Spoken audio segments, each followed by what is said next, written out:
Hello, is this working? Yes, it is. Perfect. Yep, there we go. Gentlemen, there we go. Click. Boom, there we go.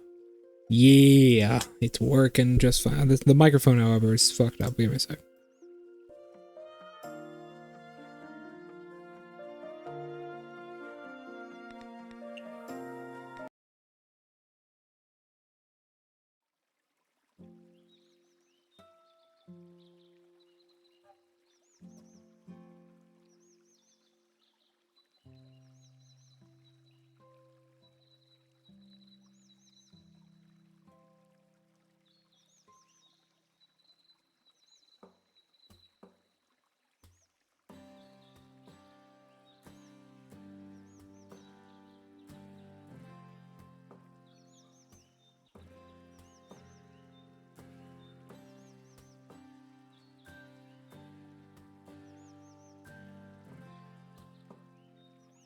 Okay, I think we're good. Sorry, I had to fix the microphone. That was irritating. How you doing, Draco? Oh, I just had dinner. I know, that's why I'm here.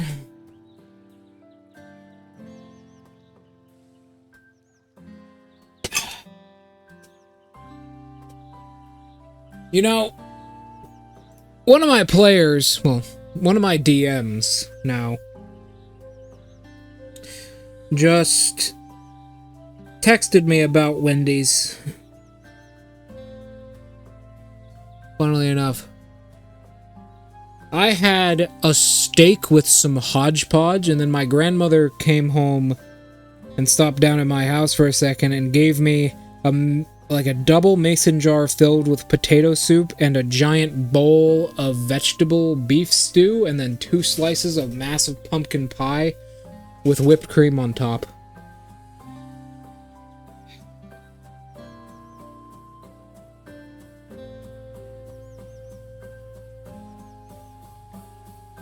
Oh. And I can't eat anything else.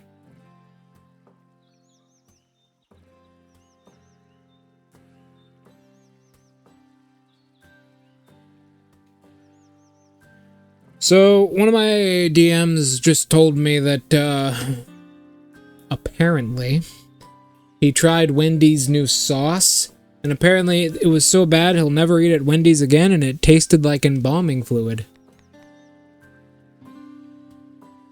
You have to have... I don't know if I would really like a pork bowl. If a pork bowl was real, I doubt I would eat it. I heavily doubt I would... you and your drumstick. Those are really close together. He's getting higher decks. Is that repeating for you guys or only for me? Is that only a me thing? Oh.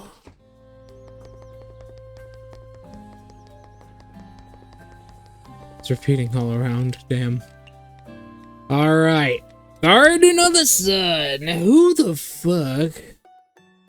Here's my question. Who will be the helper for the Garden of the Sun? There's a couple characters I can think of. Although none of them... They're either customers already, or...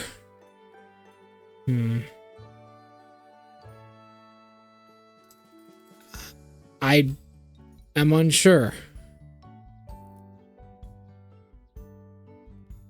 I'm unsure.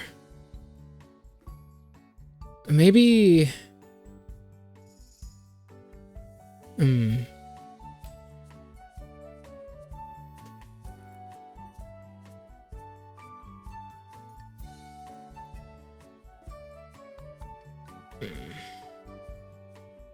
I don't know. I don't know who it would be. There's a couple characters I can think of, but I don't know. Hello, Yuka! ... What do you think? ... Well, you went the simplest interpretation. but I'd never imagined flower, bird, wind, and moon could be expressed in this way. What do you think, Draco? What is my flower, bird, wind, and moon of my heart? What is something that fully represents me? Well, nothing, actually, now that I think about it.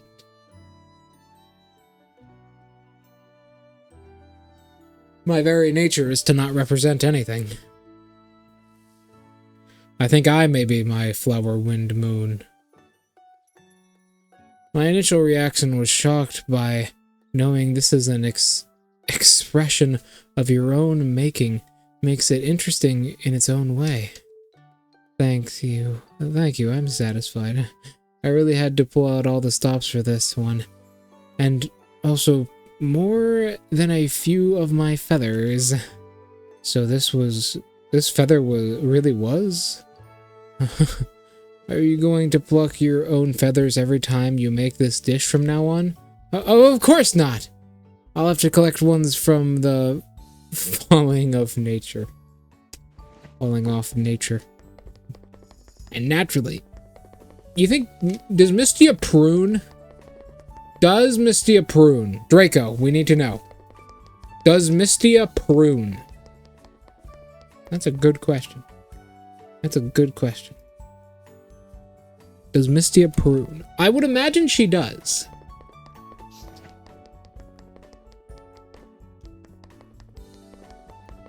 I would imagine she prunes.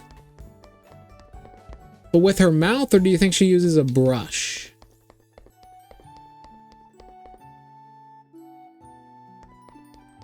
Dami mommies and sushi. I think her hands. Anime, D&D, anime, calves, Dami mommies, and sushi, huh? Well, those are the extremes of my personality, yes. Do you think she brushes her feathers with her hands? What about her ears? Do you think she has to prune those feathers? Do you think those are feathers at all? Or do you think that's like layers of thin cartilage? Oh my god, that's a fucking awful idea. Fuck. What's worse?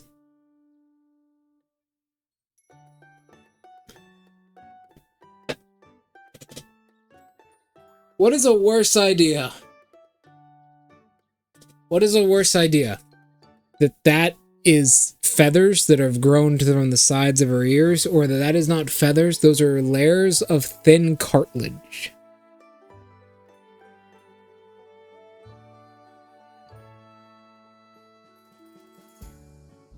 They also, like, move up and down with her ears. I think that's actually in that touhou animation. In the fan animation, when she's asked how she, you know, how do you make rice balls without rice? And her ears flick up and down.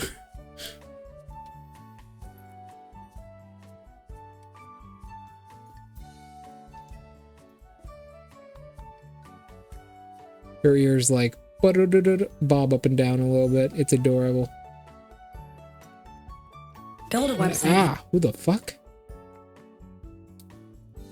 Oh, sorry, my fucking thing came through.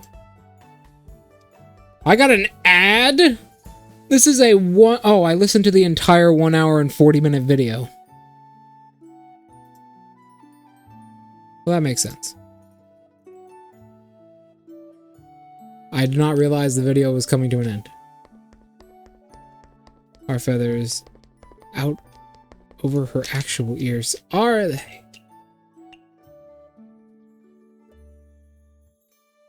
Are they, do you think? Or maybe she's got, like, you ever seen the ear of an owl? Maybe she has, like, owl ears. She has, like, the ears of an owl, and those are just, like, on the sides of her head. That go over her, like, the holes.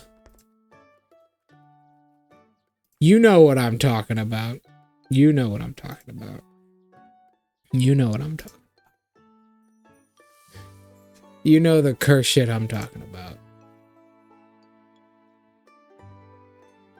Yeah, the ears of an owl are just like holes covered up by feathers. They have like these special thick, like almost sticky feathers that they have around their ears, and they cover them up so nothing gets in them. But normally they're holes. They're just like holes the size of like about as from the knuckle of your thumb to the end of your thumb. That's how wide they are.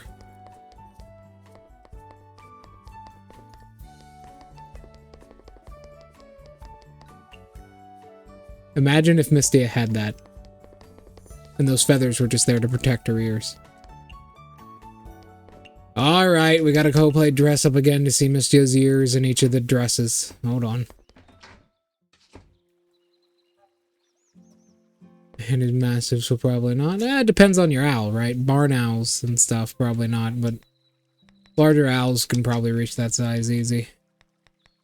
Alright, let's start with the punk outfit. Do you think they ever perk up naturally? Okay, so we got flat on the side. She has an ear. Well, no, they can't be feathers. She has a fucking earring.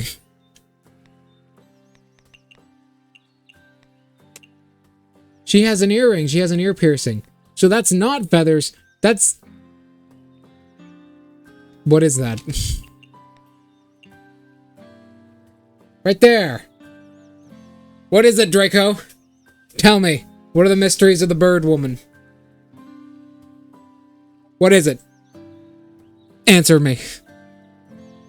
It's just cartilage. It's just layers of cartilage that look like feathers, man. I know it is, but I can't prove it.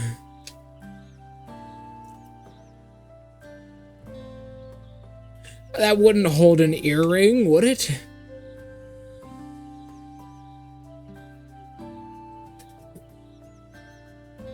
I wouldn't be able to hold an earring.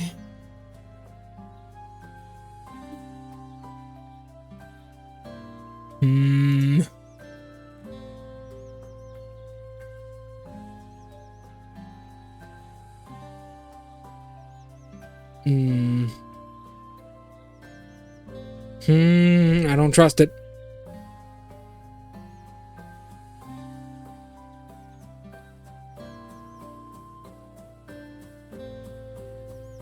I don't trust it, Draco.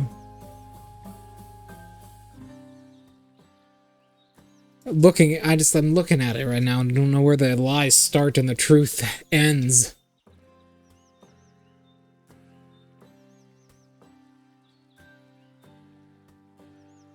Oh, so you're saying she has ears, but like the feathers conceal her ears.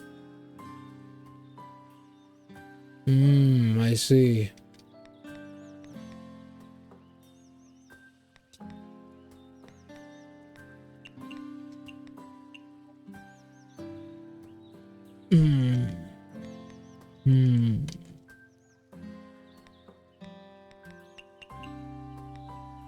I don't trust the bird ears. Whatever. How does she know where it is? Do you think she can feel it? Maybe.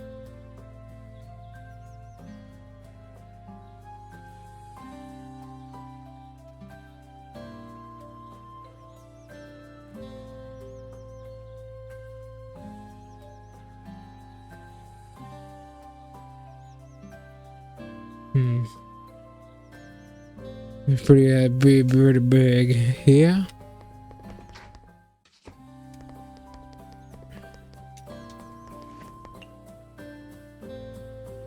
That is true. I can't believe they don't show off her poisonous 9-inch long nails that she canonically has.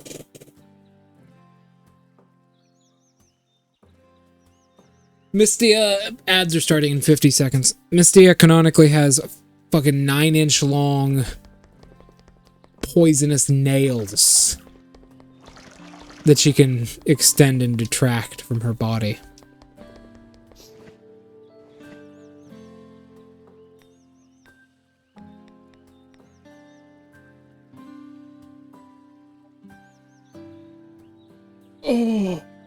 Oh, too much beef. I ate too much beef. Ads are starting in 20 seconds. There's an animation of that. Let me get that animation while you're watching the advertisements. Let me go get that. That's very good. I think it's called Yomu's List.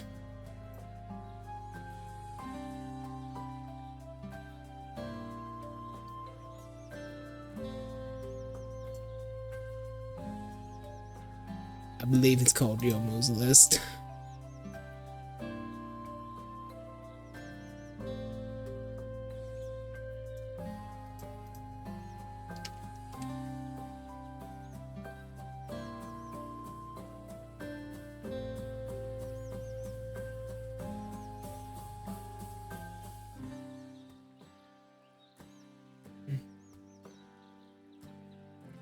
There we go. Let's see here. Yep, Yomu's List.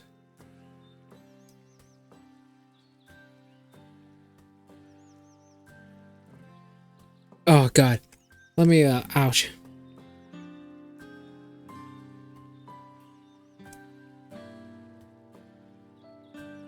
I'm in pain, Draco. Ah!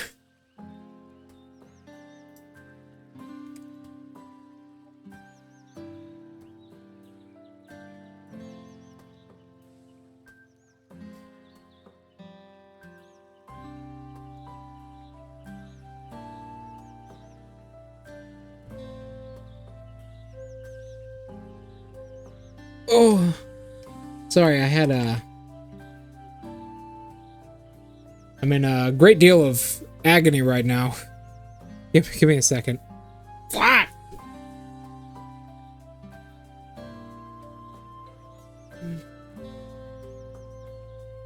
My eye!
This music makes me want to get fucking plastered. I've never even been drunk before.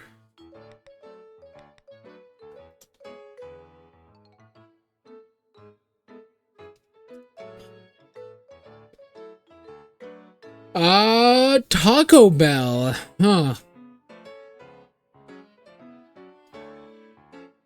Yotia.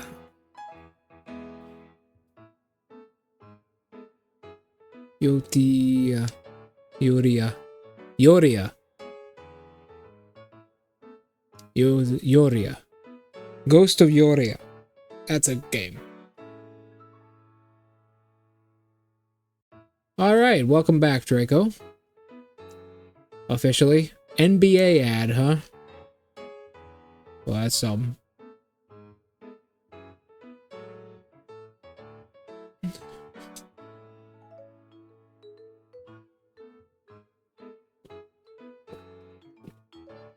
Like when you say NBA ad, do you mean like the games or the sport?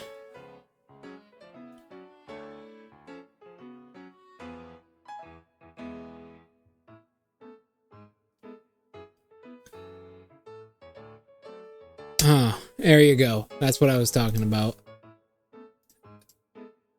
Yomu's journey. She goes on a journey to buy ice cream.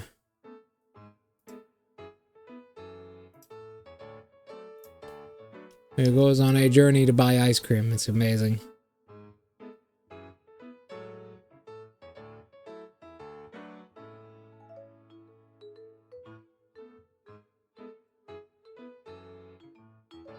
Now then. Oh, my eye. Well, luckily enough, it is getting better. It's not crippling pain anymore. It's just kind of moderately hurting me. Let's go, Draco. Let's go.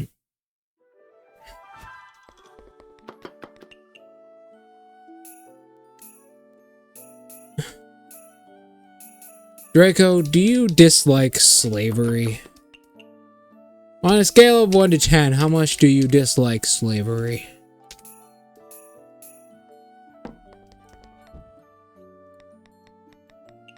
Because, you know, that was a pretty weird line of questions.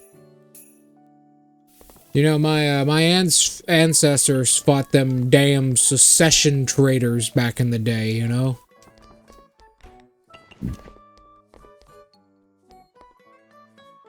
Them goddamn secession traders. Down there living in the land of rattlesnakes and alligators.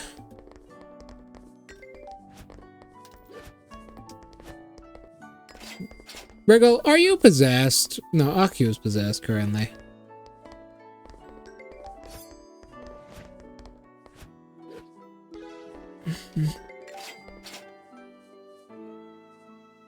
As an insect, I can't say no to abnormal food. Oh. I'll become like the fucking aliens from the Muppets, man. The Wriggle Rumia.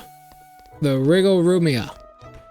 Wriggle and Rumia shipping. Not a bad idea per se, but not my personal favorite. What do you think, Draco? Also, by the way, Honda is coming? Honda is coming? Kind of. I know it's weird to say, but like Honda is rising.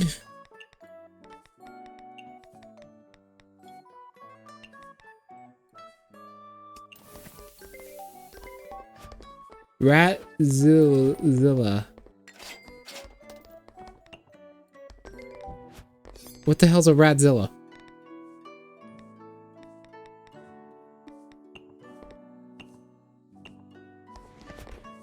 This is a stimulating drink? Never fucking noticed.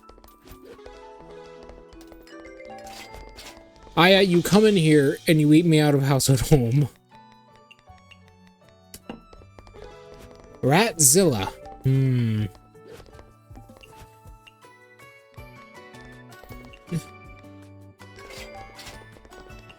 I'm gonna keep it Wakanda 2016 with you, Chief. I don't know what that means.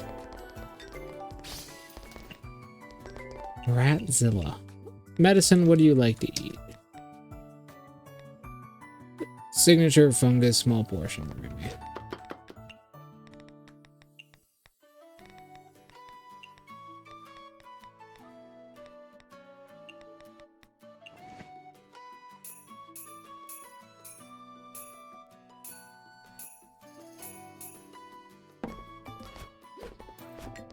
Oh, that's what it's called? I did not realize it was called Ratzilla.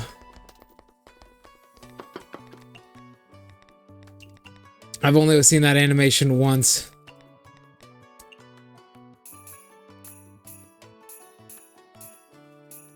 It's pretty funny, though. It's really good. I never went back through and, like, studied all, like, the little, like, names and such.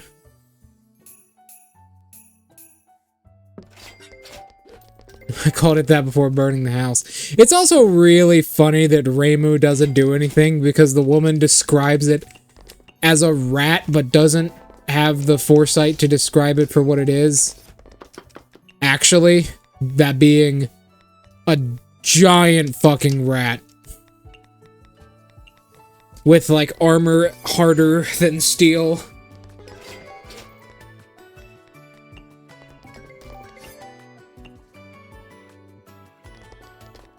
Why alcohol?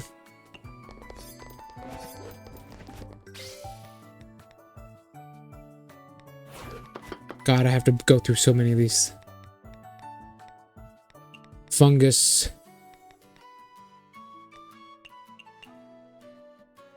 Dreamy. Fungus and flower.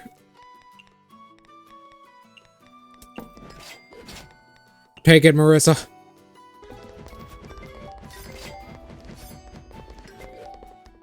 Ah. 1 12-foot tall rat monster. Now, do you eat it after killing it, or is that too much? Chillable, chillable, fruity.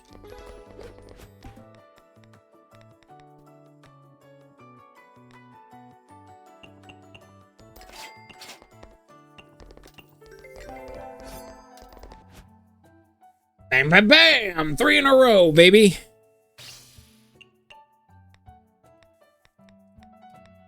Nature's beauty. There it is. Flower, herb, cream.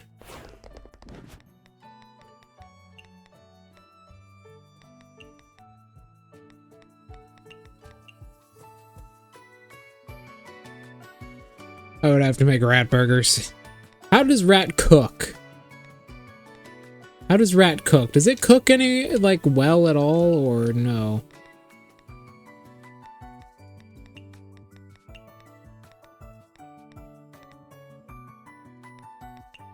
What is the last ingredient? Lunar herb. That's why I put that in there. I thought it was just psyching myself out or something. I played mind games with myself and lost.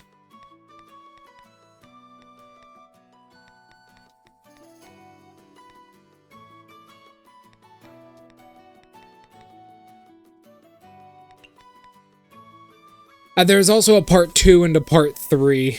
There's a part 2 and a part 3, which are very, very good. This is also connected to a wider canon, by the way.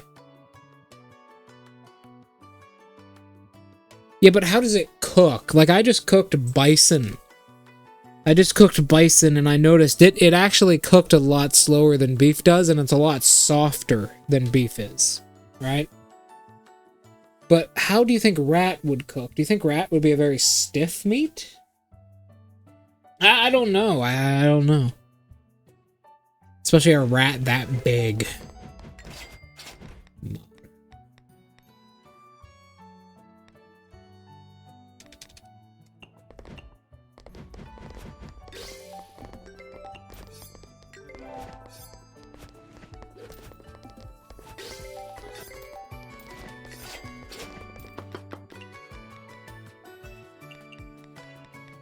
Is Aya even still around? Yes, she is. Flower and fungus. Give Yuka her thing again.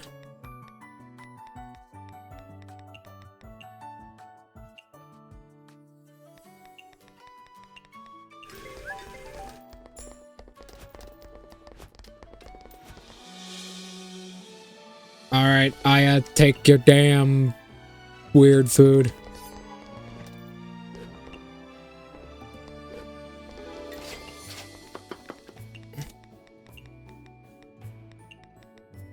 There's also a probably stringy and yeah, that might be true.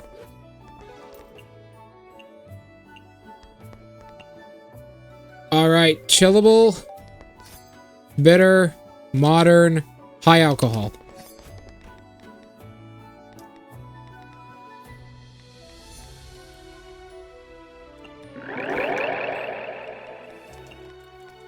Modern. Unexpected sneak attack. And he didn't even use his multi-attack.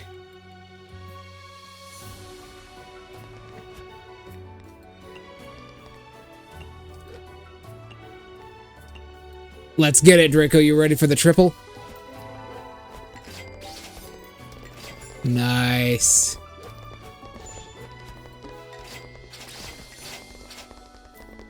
I did not hear it. Tenchi-sama! Actually, Tenchi, I think you would like this too.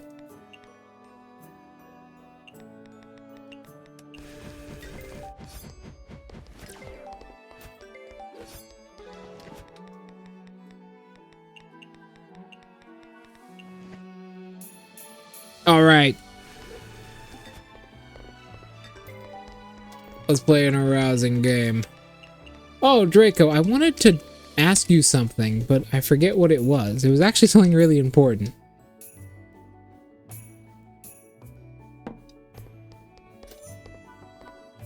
Holy shit, we have so many, we have a stupid amount of guests. Again. Tenchi-sama.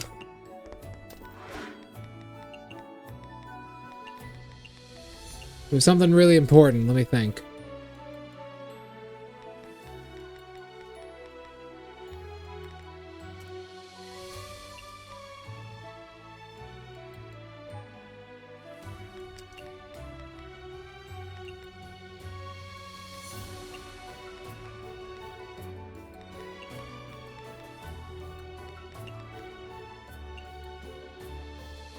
What was it?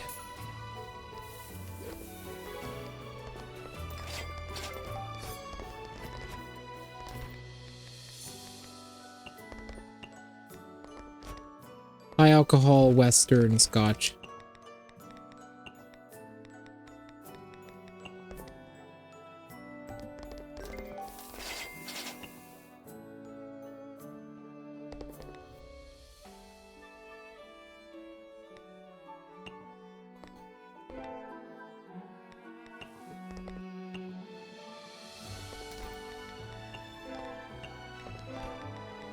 Rudy. Well, look at that! Nice! The fucking five-way! The five-way intersection! That's what we call that shit right there! The five-way intersection. Yuka style. Cocktail. Yuka style five-way.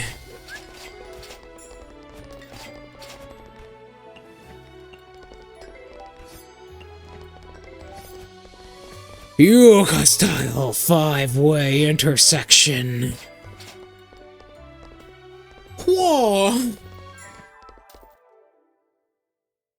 That's what we call that shit, Draco.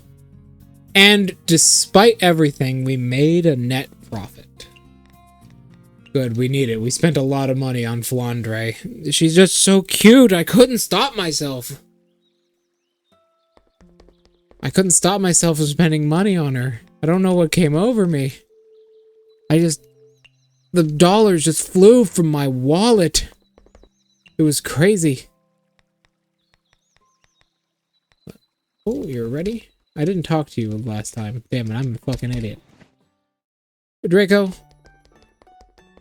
I need to think. Oh, I think. So terrifying, isn't it? Very terrifying. I never expected such a thrilling poison to exist in this world. Poison? No. It's not poison. It's a product of failed cooking. No, I could taste how exquisite the poison was.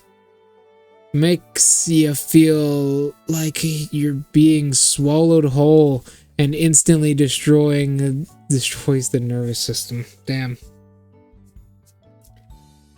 Let me hear it, Draco. Whoa! That's a spicy meatball. What the fuck am I talking about?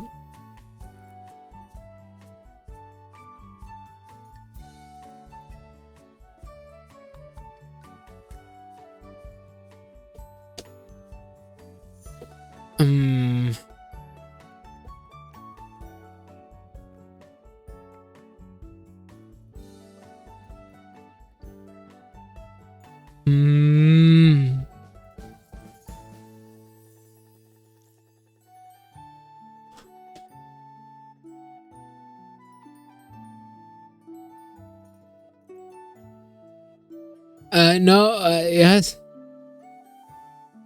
I need you to play The Sims. No, I can't go back, Draco. I'm sorry. I can't. If I play The Sims 4 again, it will just be us doing the same goddamn thing over and over again until we max out that skill. And then we just do it again. And then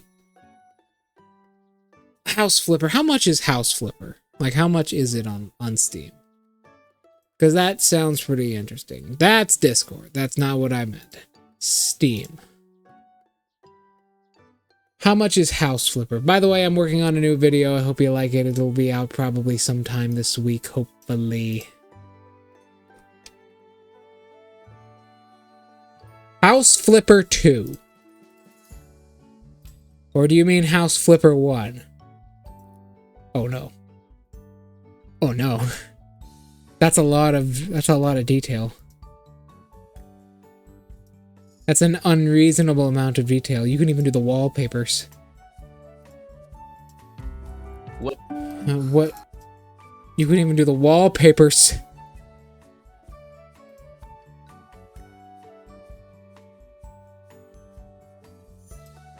That's unfortunate. No, I could taste it. Exquisite. You know when you could create such superb poison?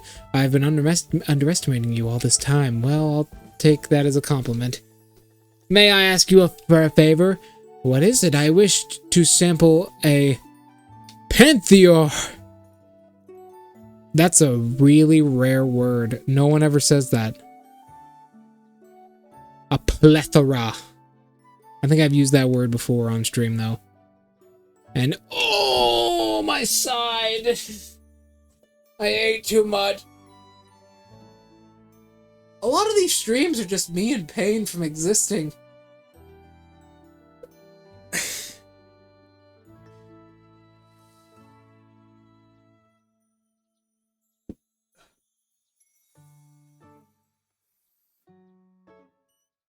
Oh, Draco, I realized what I was going to ask you. I remember. First, let me get through this. I wish to sample a plethora of different poisons. Surely you must still be able to create similar dishes. No, I couldn't. That's a shame, but... Huh? House Flipper. Looking at it on Steam, it looks really good. Is this another reason you also want me to play Vintage Story? This another reason for that?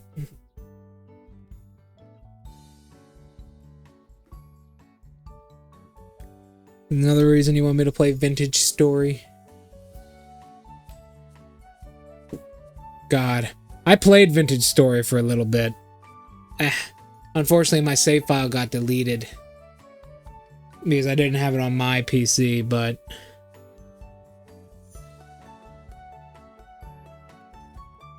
that was something, I tell you what.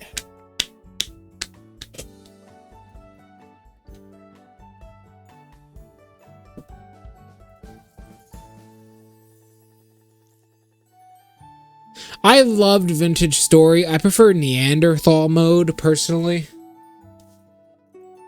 I wish it was a little less like Minecraft. I wish it was a little less like Minecraft. I wish, like, monsters didn't spawn in the caves, and the caves were more open and empty, with, like, wildlife living in there. I kind of wish the monsters weren't a thing at all, unless they were in the dungeons, specifically. In the dungeons, I wish they were in there.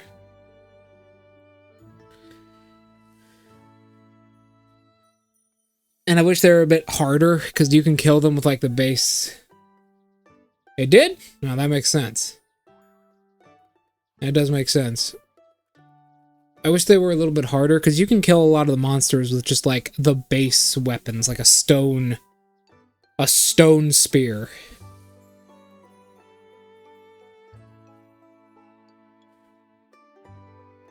I really fucking like how blacksmithing is done in that game. Fuck! Every other game's blacksmithing system is horrible because of Vintage Story. When you really get to feel like you heat it up all the way with your, you know, brown coal, you get in there and you start hammering it, and as it starts to cool more and more, it takes more and more hits from your hammer to actually get it into shape as the metal hardens. And when it fully hardens, you can dunk it in water and get that satisfying sizzle, like opening a can of Sprite. Oh, fuck yeah. That's that good shit.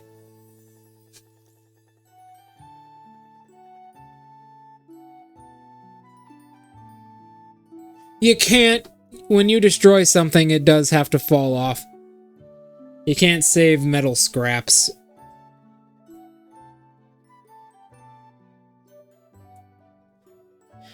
How would they even do that? Maybe it would be like smaller metal pieces, because it's all measured in like pixels.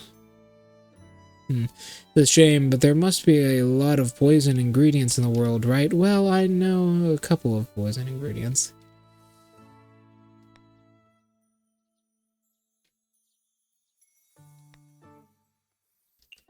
Yeah, there's some of those. I know. Oh. Some of those were a bit questionable. Some of those were a little bit questionable. But alright. We have a lot of other poison ingredients. Well, you know, a couple of those. Ginkgo nuts. Are ginkgo nuts poisonous? I think. Are they? What's a ginkgo? The fruit of a ginkgo tree, Kasen once told me. Yeah, Kasen said they could be poisonous. Raw ginkgo contains trace amounts of poison. Poison. I think Kasen said that one time. Oh, fuck, my right eye. Oh, shit, I have the fucking keys in my fucking pocket. Give me a sec, I'll be right back.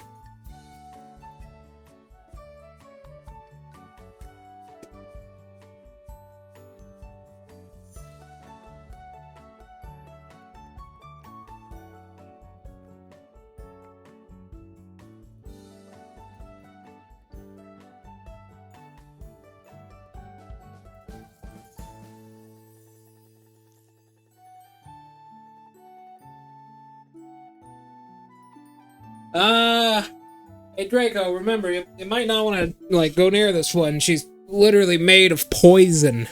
Actual poison. What kind of... I think it was tetrodotoxin. Lily of the Valley has tetrodotoxin in it. She's made of tetrodotoxin. Like, it's her blood. That doesn't fucking help. You have to get real close to her for that kind of stuff. That shit's literally murder. Raw ginkgo contains trace amounts of poison. Excessive consumption can lead to nausea and stomach pain, or even death in severe cases. That's why Kane-sensei always says to cook it before serving it to humans. Very interesting, ginkgo nut. I'll remember it. Tell me about it. Tell me about more poisonous objects. Not in this metal. There's the pufferfish too, I guess. Also, a pufferfish toxin is a neurotoxin So it's still there even when cooked. Only chefs with a specific training can prepare it. What? Humans still eat it despite the poison? Yeah, generally you take out the organs and the liver since they contain the most poison. Then you finish by keeping some of the toxin inside so the guests can experience the thrill they're looking for.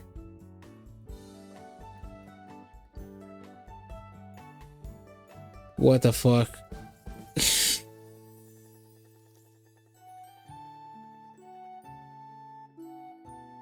Bro. Bro.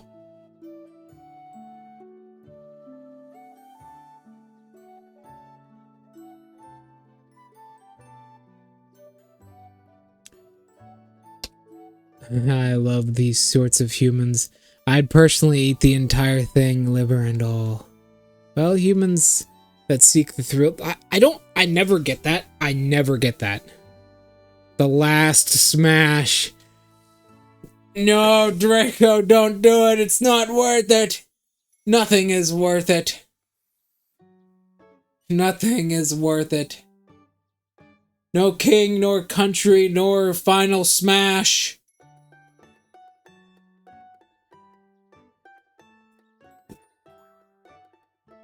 Dies. Tiger rip.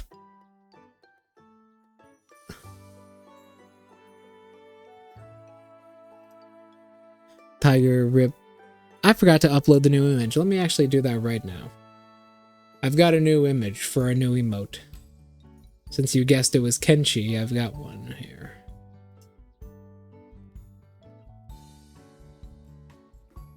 This is another tier 1 emote. Because I can't fit any more tier 0s.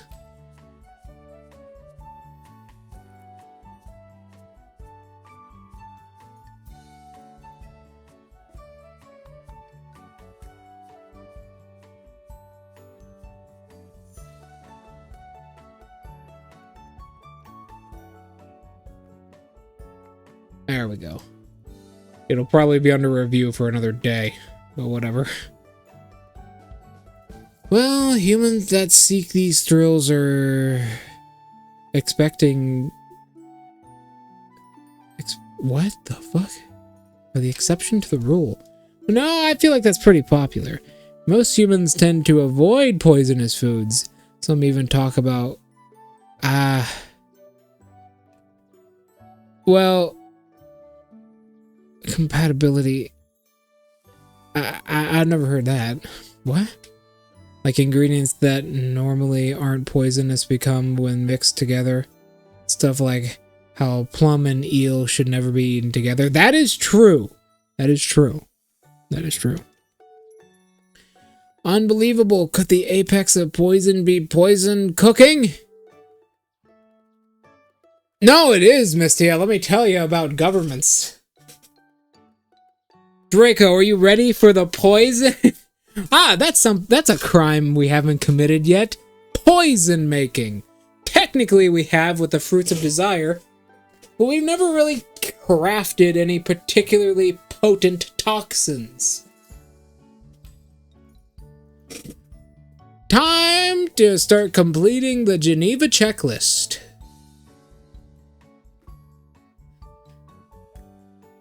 I don't think that's the case. How could a bird brain be so well read? I'm even starting to look up to you now. Gotta build up my resistance to poison. If I'm gonna work with poison, I gotta build up my resistance to it. That's the first time anyone said I'm well read.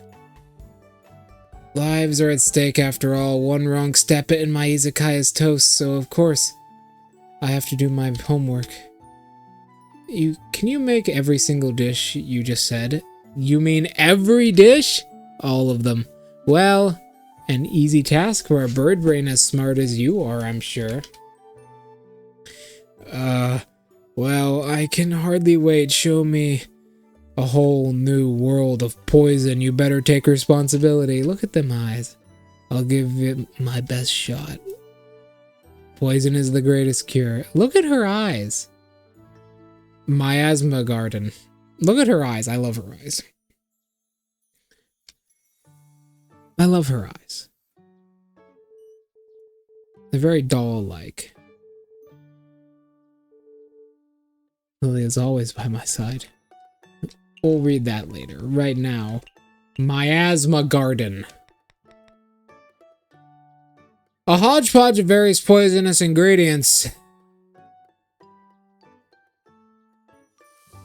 Precise handling of these ingredients allows them to retain poison in the ingredients to varying degrees, letting every guest experience the level of thrill they wish for.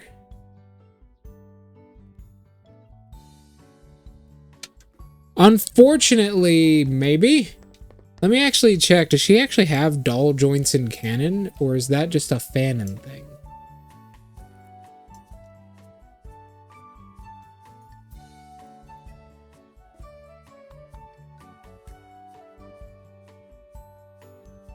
No, unfortunately, she does not have doll joints in canon.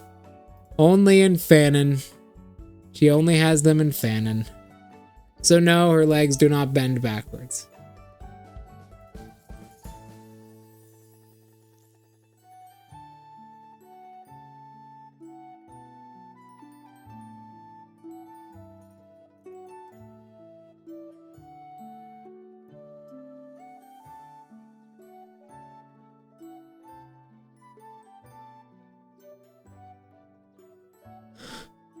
Unfortunately. You know who's due, though?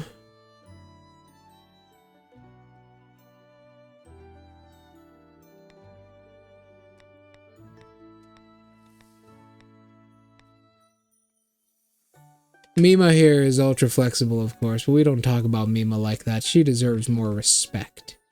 I'll tell you who is ultra flexible. And of all of these fine ladies, Mei Ling's your girl for that. No doubt, Mei Ling could do some shit like that. No doubt. She's a martial artist, after all. She has a lot of power.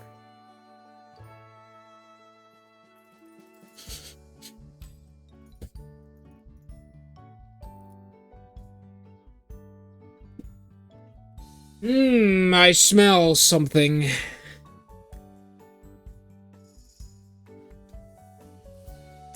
So where's my cat?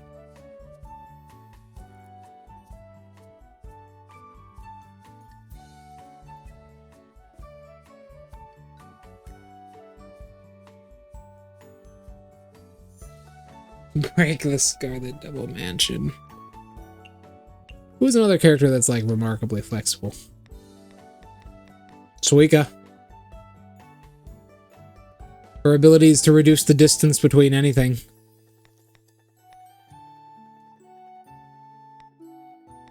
Something tells me Yamame. She is a spider after all.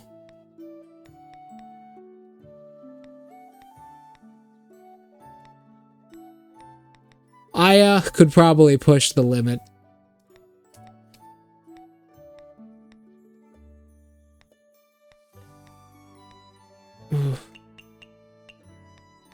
Renosuke's too rigid. Vermilia, nah, she's a bit too rigid. Maybe Yomu. Yomu could do it.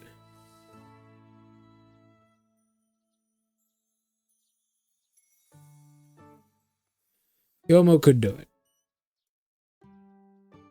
I could see Yomu. Yuma? Hell no. Yuma's way too rigid.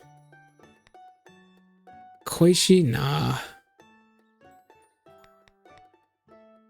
Mamizo's a bit too old. Byakuren? Nah, Byakuren. You'd hurt Byakuren. Miko is actually pretty fragile, so no. Blondre? Hell no, she's way too rigid. You know, I could see Sagumi.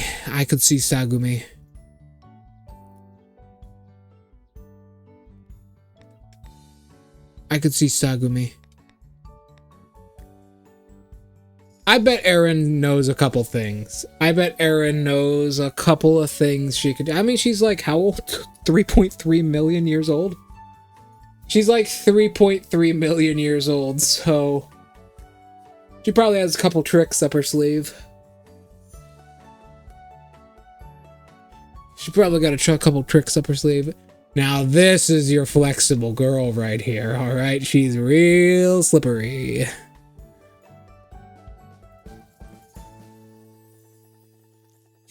This is your girl right here, Wagasaga Hime. If there's anyone who's real flexible, it's Wagasaga Hime. She's got muscle on top of muscle because she lives underwater. She's real slippery and real flexible. That's your girl right there. As far as who's got the most muscle out of them all, wow, that's a hard one. Wagasaga Hime probably. She may not have found... Actually, you know what? You know who else is probably pretty flexible? Hina. Now that I think about it, all Hina does is spin and like do like crazy exercises like that.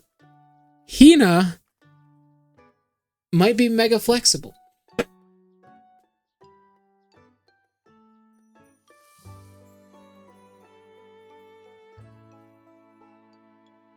Maybe. Maybe. I don't know. She seems... hard to say. You know who is not? Yoshika. Yoshika actually walks like a zombie. I only got 3 partners left. Fuck, man. I only got 3 left. I have no idea who they could be.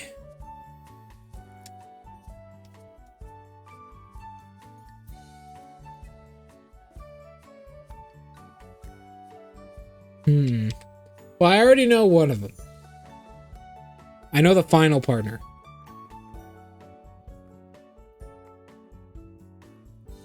I know the final partner. But who are the rest?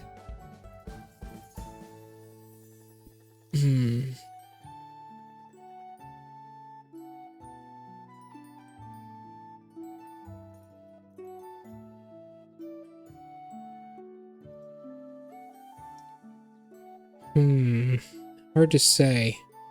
Anyways.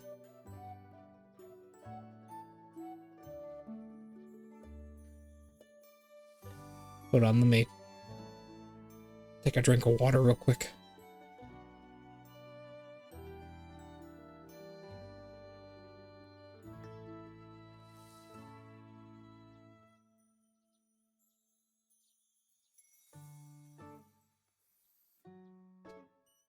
All right.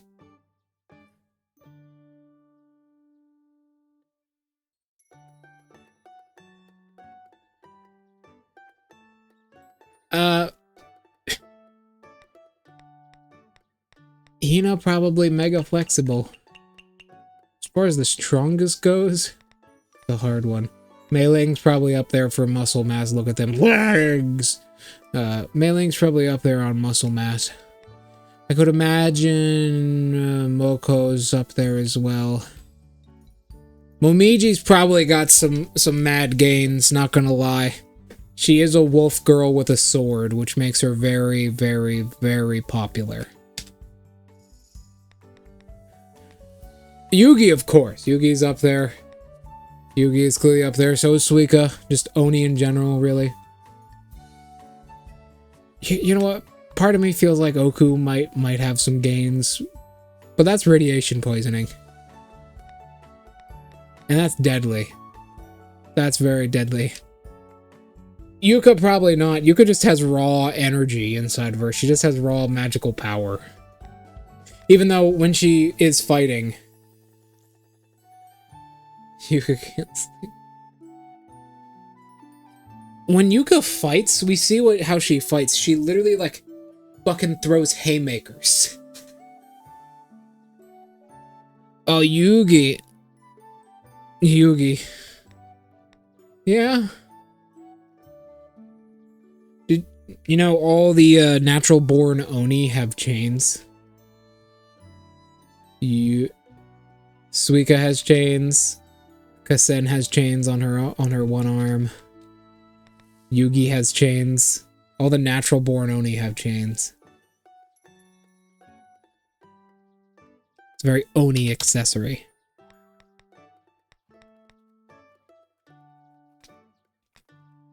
You know, all the rabbit girls have a moon accessory on them. Moon. Moon. Except for Tay. Doesn't have a moon. She's not a moon rabbit.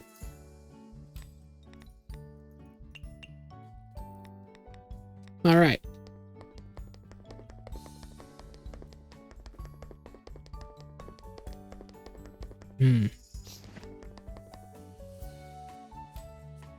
It will crack apart. There was something. Oh, god damn it, I forgot what it was again.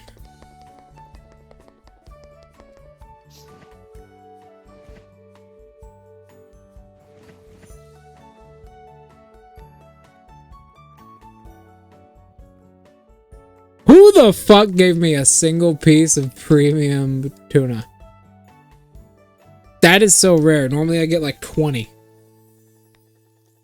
Who gave me that? Was it Akio? It was not Akio.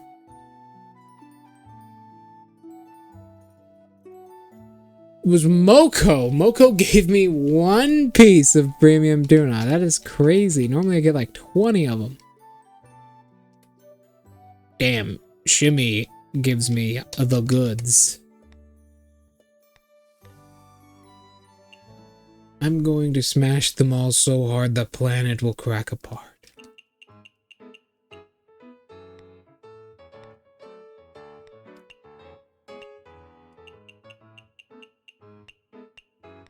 Okay, this is what I wanted to ask you.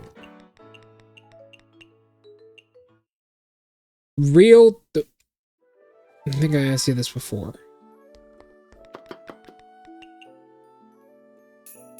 I can't remember if I did or did not, though. Real talk for a second, Draco. Ugh, sorry. Real talk for a second, Draco, alright? Because we're starting the night again, that means I have to mash these buttons in this order. Real talk for a second. Are you gonna be alright? Like, seriously, are you gonna be alright DMing for 7 people? I DM'd for 8 at one point, and that was pretty fucking bad.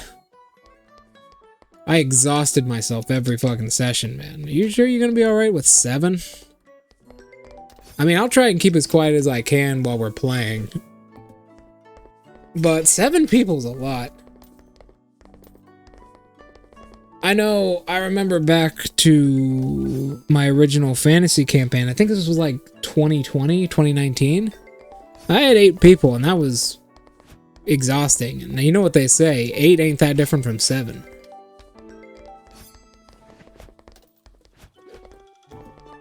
Well, yeah, but there's a lot of people, and I don't wanna, you know, interrupt anybody, so I'll just keep quiet.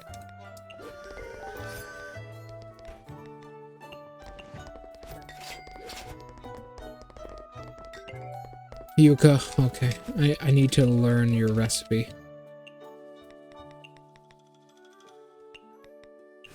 I need more flowers, fuck.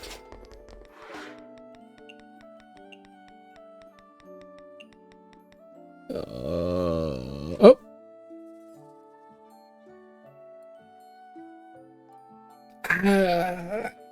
I'll try. Give me 1 second. Kitty cat needs my help.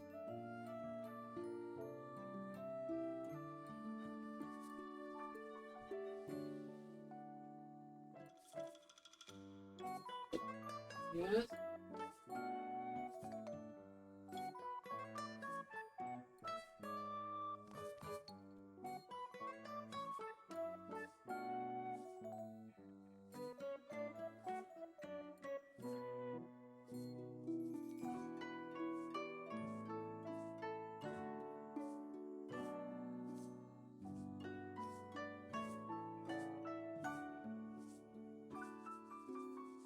Where the fuck is this thing?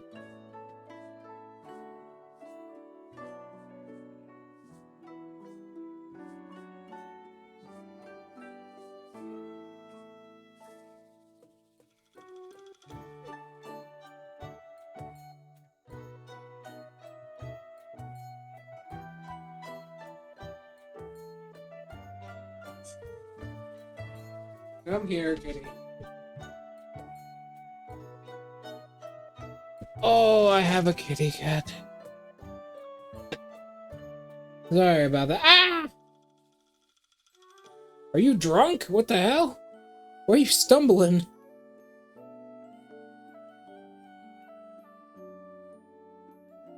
Oh, you just woke up. You just had your nap. Okay, it's okay, baby. It's okay. Come here, come here. Come here. It's okay. He doesn't get high from catnip. I mean, not like terribly. He gets real lazy. It's real lazy.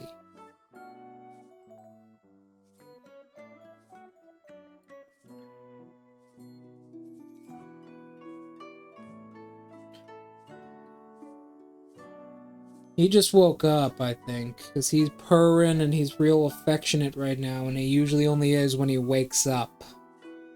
I think he woke up after his afternoon nap a couple minutes ago, and he's just been looking for me because I had my door closed.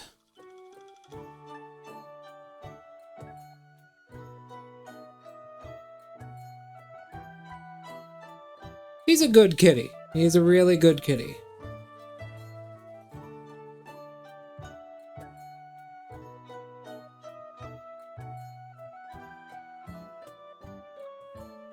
He's a really good kitty.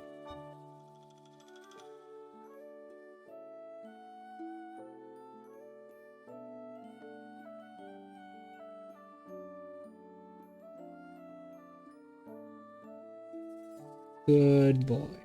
Good boy.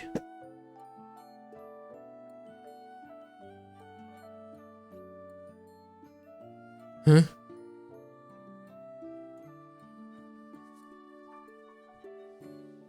Well, that would be pretty funny, yeah. Yeah, hold on, I got a text.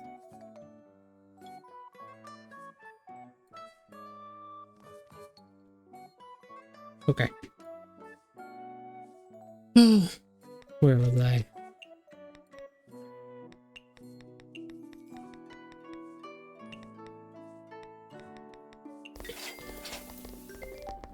Arada. Modern.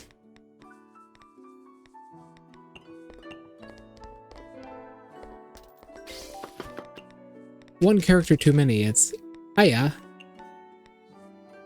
Aya.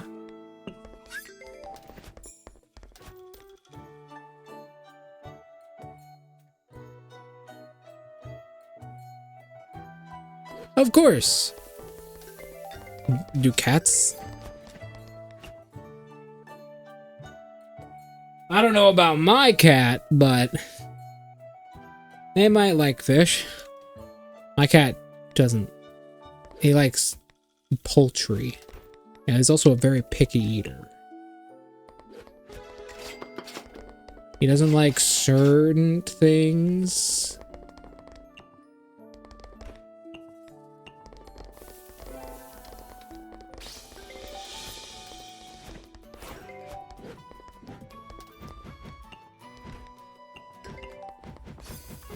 Like, he likes the Nestle Crunch type stuff, right? He likes the Nestle Crunch. But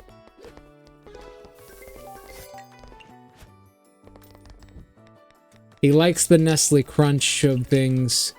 If it's not crunchy, he probably won't like it.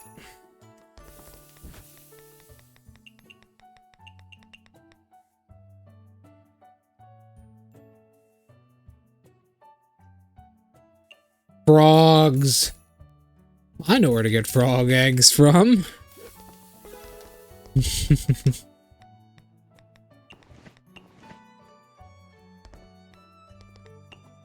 Nestle Crunch.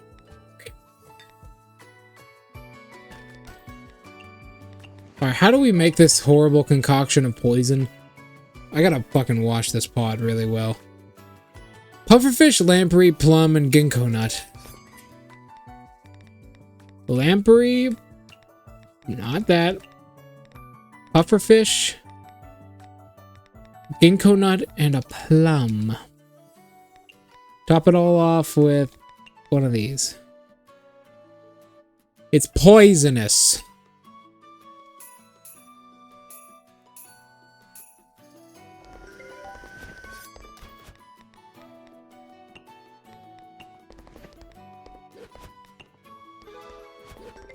It's poison. It's poison. I made poison. Probably with the catnip we planted over there as well. Yes, I bet Chen's really confused though. Whatever, let her be. Mei Ling! Hello, you're possessed. Did you think you could just walk in and I would serve you just based on the fact that you're Mei Ling? You know, I'm not an idiot. I might be a bird brain, but I'm no fool. And you want a peculiar dish? Get the fuck out of my restaurant! Turns out, Mama would do such a thing. What? God, this ghost has become schizophrenic. Imagine being a ghost and being crazy. That would suck.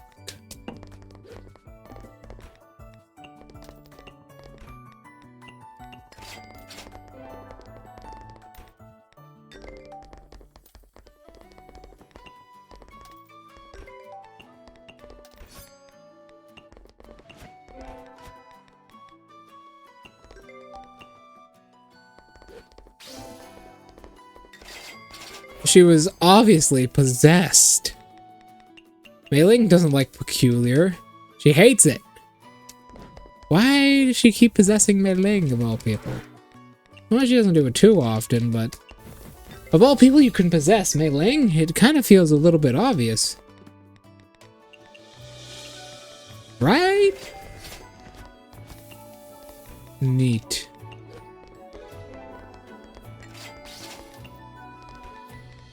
Cocktail.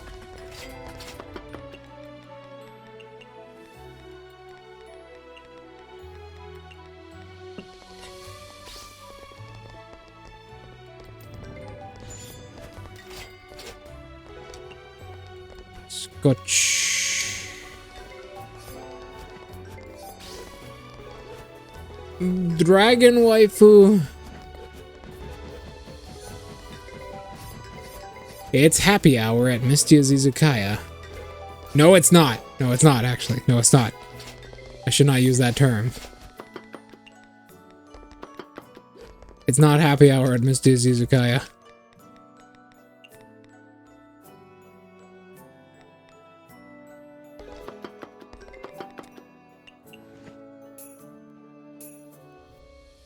I was huh?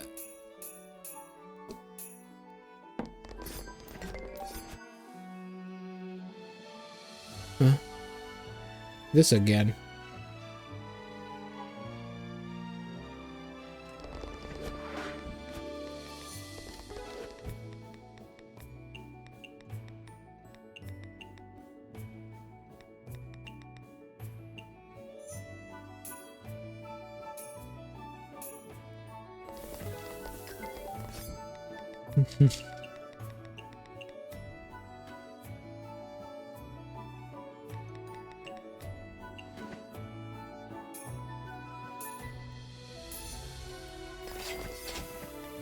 Just in case Wriggle wants a lot of food.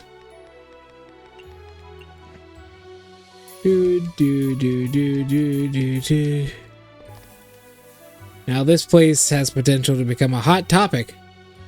Oh no! That place went out of business years ago.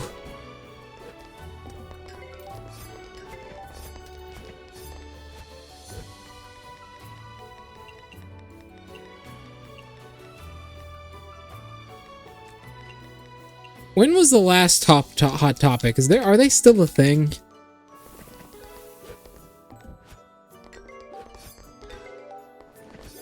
Is that still a thing or no? Is that no longer a thing? Did they go out of business ages ago?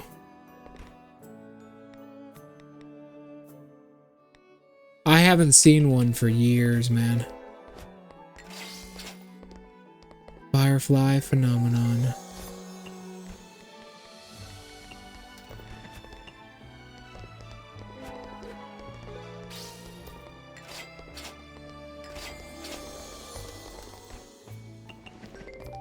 I haven't seen a hot topic for years.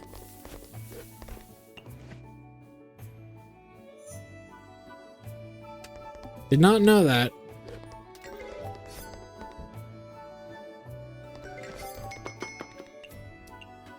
Honestly, you could have gaslit me right there and been like, hot topic? What's that? I've never heard of a hot topic. What is a hot topic? And I would have been like, oh, I guess it was never real.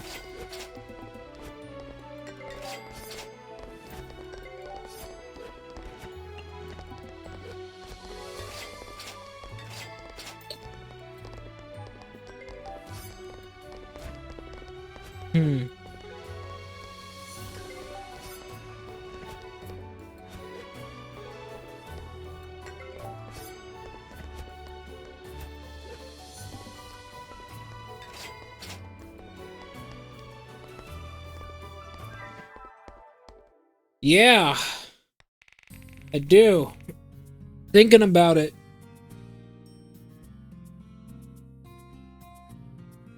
Is PDQ still in business? We used to have a PDQ out here, but they went out of business. The branch here shut down, and I'm not sure if they're still in business.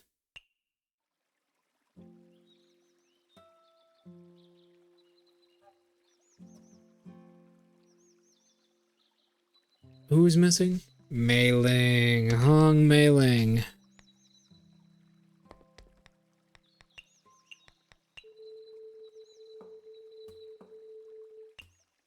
Really? You never heard of them? Yeah, that's not surprising. They don't know what technology is. They don't know what technology is.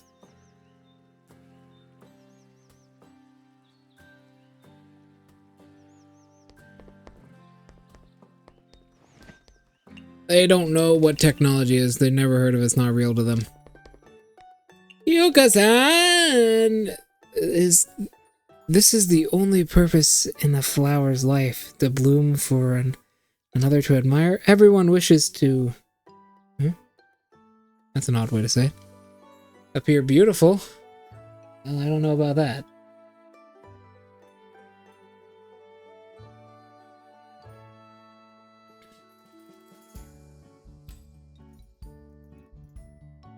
Oh!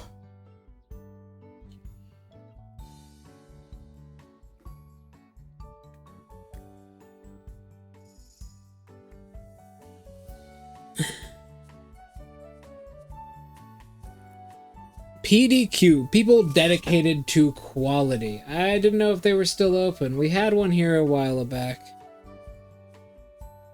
Also an elusive skull. I haven't seen an elusive skull for a while.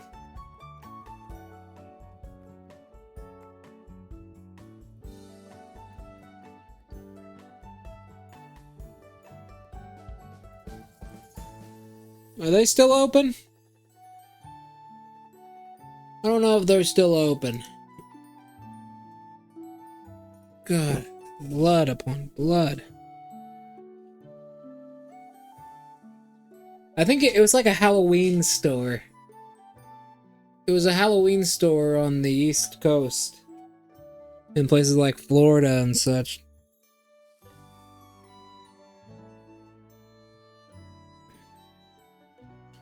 We used to have one here, but it completely disappeared. And they expect, however, this is not their only purpose. What can a flower be used for besides decoration? Flowers can be made into medicines, which can be used to heal or to kill. Their fragrance.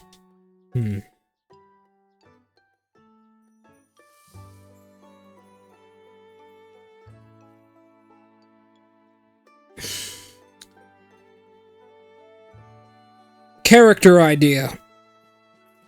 Draco, I have an idea.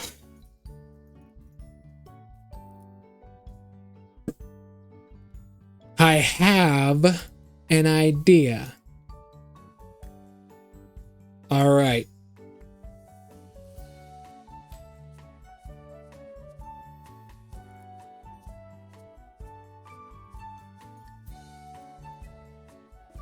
Character idea. OC time. You ready?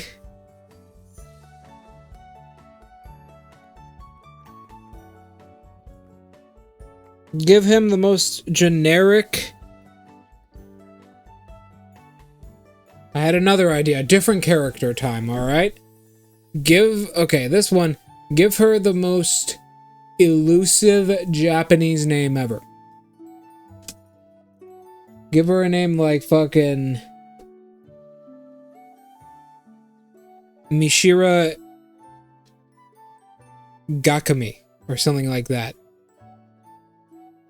Or Ginama. Something like that. Some like very strange fantasy style Japanese name. Something like that, right?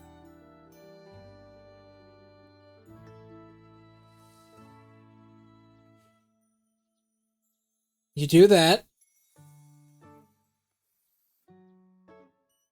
And then her story arc in Gensokyo is one of tragedy. Here's the story. I like writing tragedies.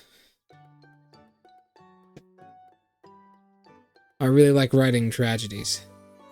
Here's the story.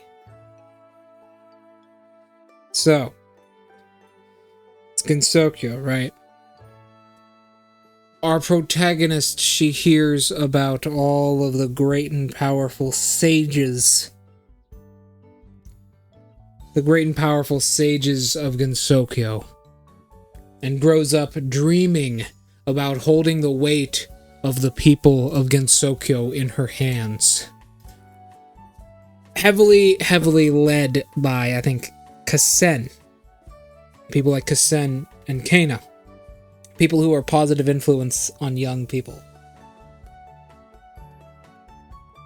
She doesn't just want to defend her home. She wants to be... I like writing romantic tragedies. I ain't good at that whole romance part, not gonna lie. I don't get it. It doesn't work.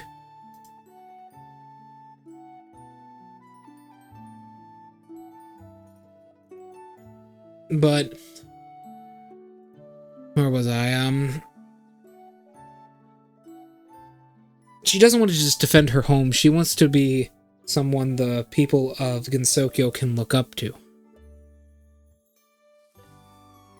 But the path of the hermit doesn't seem to work for her. Right?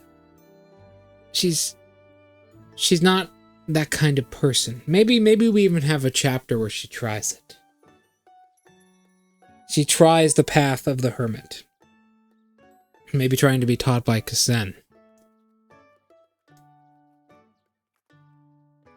Oh god, my face is bleeding a lot. Yeah, it's coming to me now. So instead, she goes the path of the magician.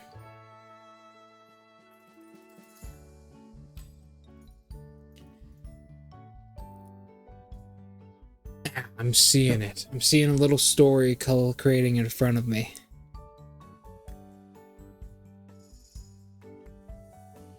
Ads are starting in 30 seconds. We could talk more about this after the ads. Right now, Yuka. Fragrance, yeah, we already read that. They can go with food or be used in a bath. Different flowers have their own values and ways of life. It would be wrong to assume they're the same. That's amazing! Flap, flap, flap.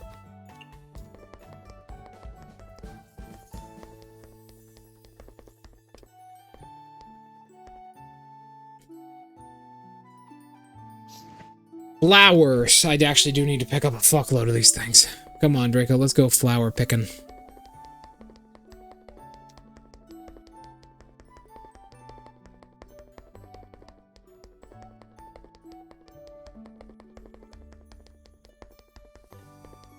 Where's the flowers?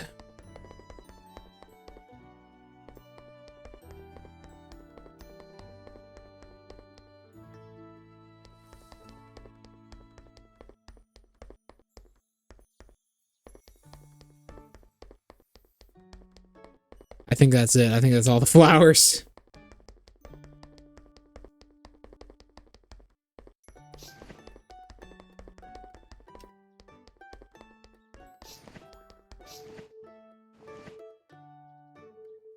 Welcome to the advertisement zone.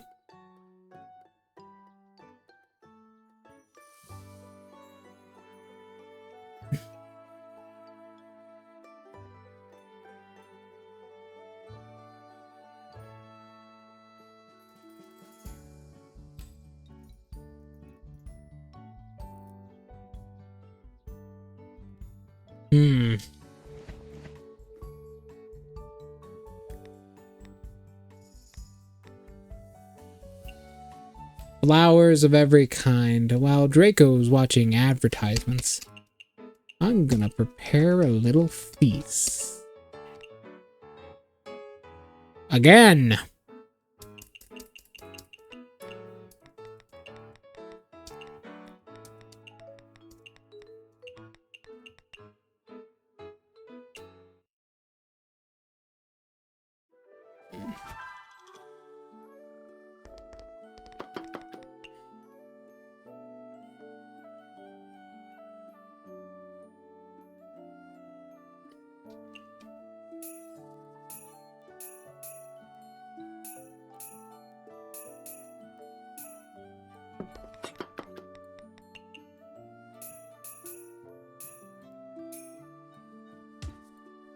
U.S. Marine Corps.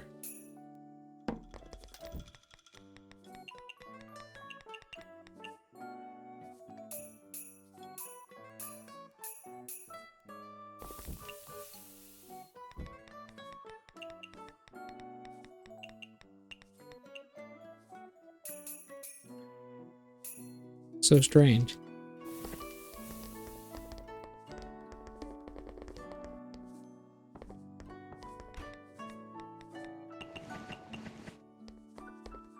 Taco Bell.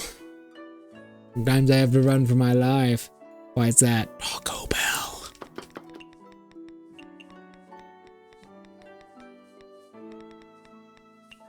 Medicine, what do you dislike? Cultural heritage. I hate culture. Why? Why do you hate culture? What? I hate it when my food represents something in a larger meaning.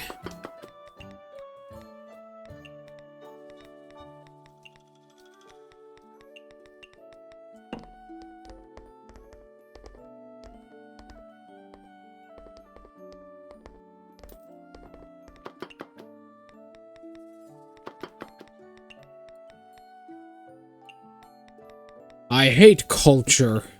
Which one? All of them. I hate all cultures on Earth collectively as a whole.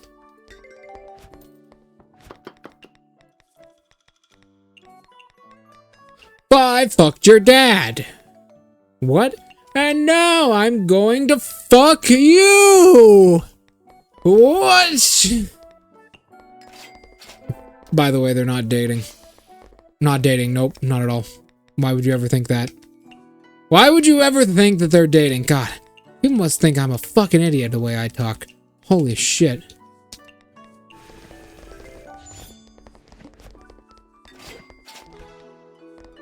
Curse you, melon.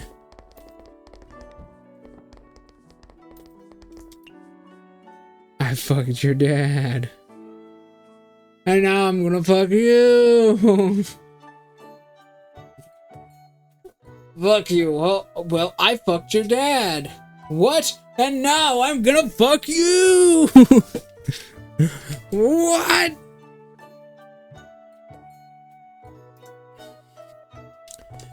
Oh, Draco, I think you'll like this.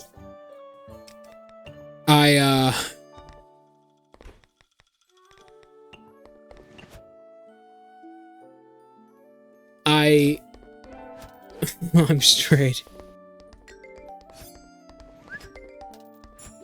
Fair enough, yeah.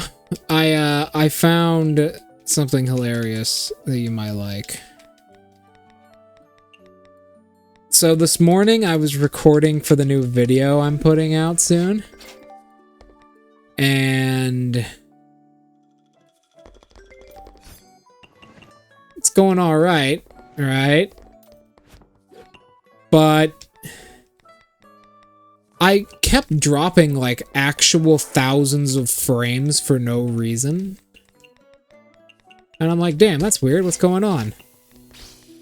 I look, my bitrate for my recording is set to like 25,000. It's set to 25,000 for some reason. And I'm like, what the fuck? Alcohol, high alcohol.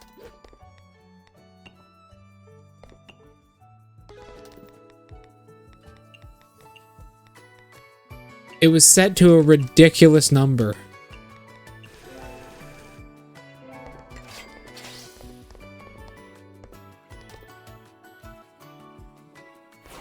I know, I don't.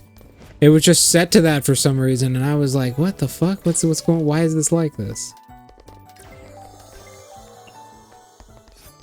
Because, like, obviously that's not normal.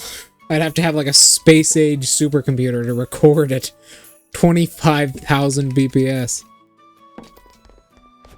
I'd have to have, like, the fucking computer they use to, like, land people on fucking Mars if we ever get there. I think we'll kill ourselves before then. As a species, that is. Not in Minecraft.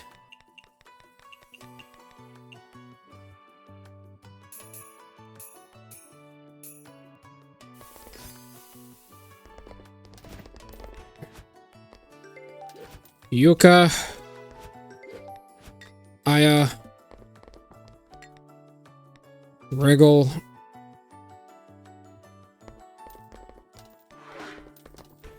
Plane.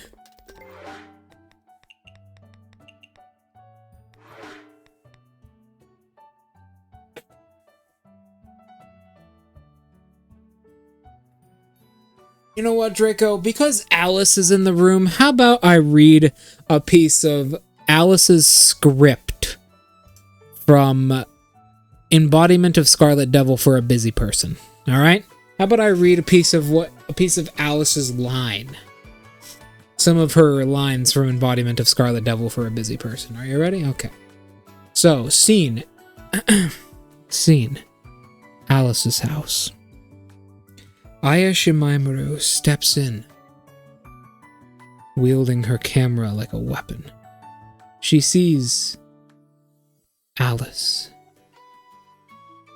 with Marissa's picture tied to the front of one of her dolls, holding the doll close to her chest, nearly weeping in affection. Aya. Yep, that's Alice for you.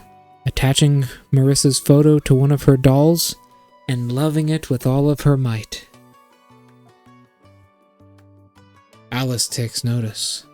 Looking up, she says, "No, Aya, it's not what I wanted. It's ... It's not what it looks like." Aya. No, it is what it looks like, isn't it? Alice. No! Marissa is mine! You can't have her. She's mine for sure! Any day now she'll come by, and I'll get pregnant! Aya. What? Marissa thinks you're creepy. She knows the things you do in here.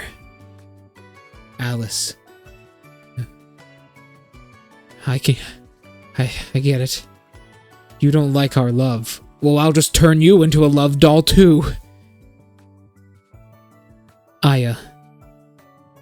Ah! No! Not the needles! Ah!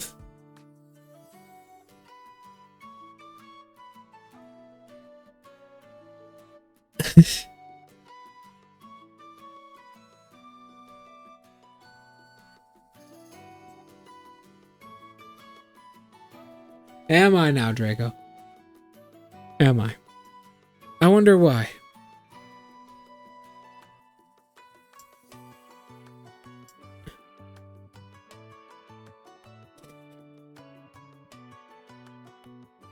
Another section from that same game.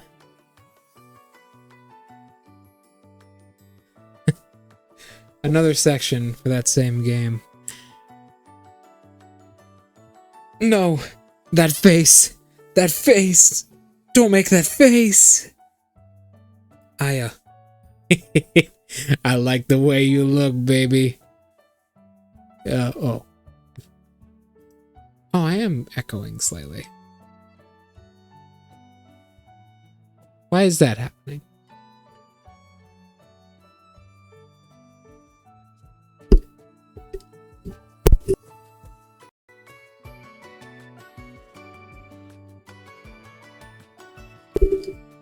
Hello?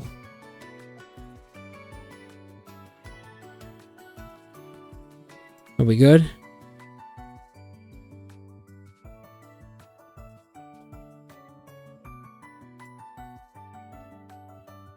Fuck.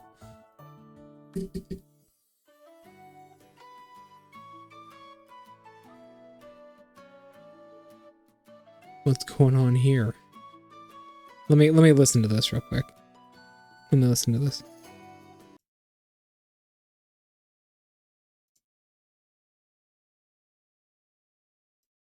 Testing.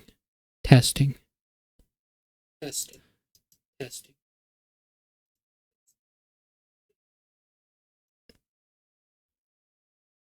No, it's not doubling up for me. That was just the echo back in the day. Back from my microphone picking it up. It's not doubling up for me.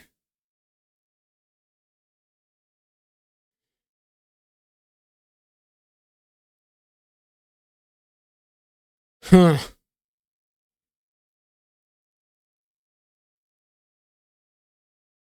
Odd.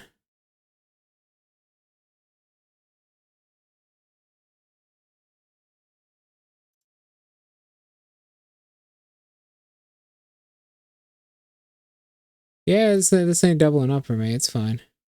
I went to another person's channel as well. A friend of mine.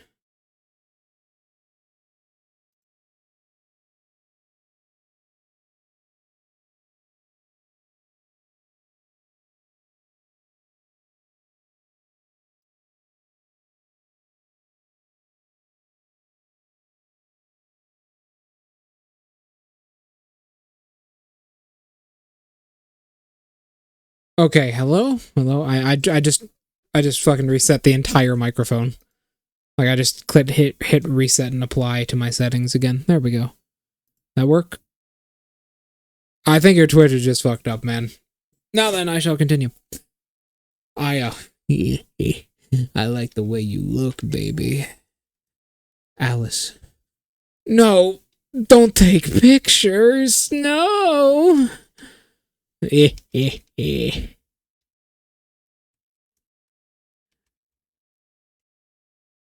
love that game.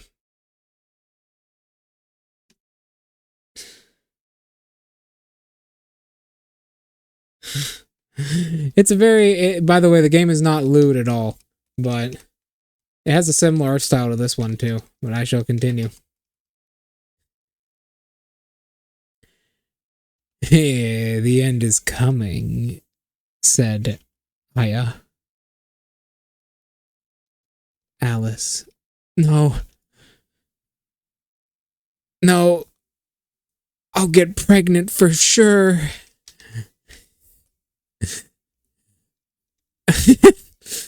Liquor, beer, low alcohol, chili.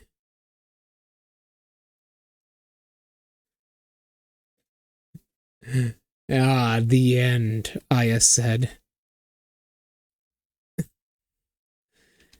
No, Alice said with a squeal. It came inside. This is not what you think it is, by the way. Chillable.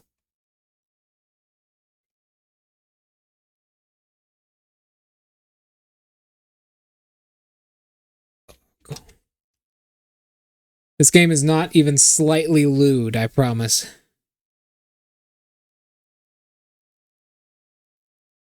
I promise. It's not even slightly lewd. It's not even slightly lewd.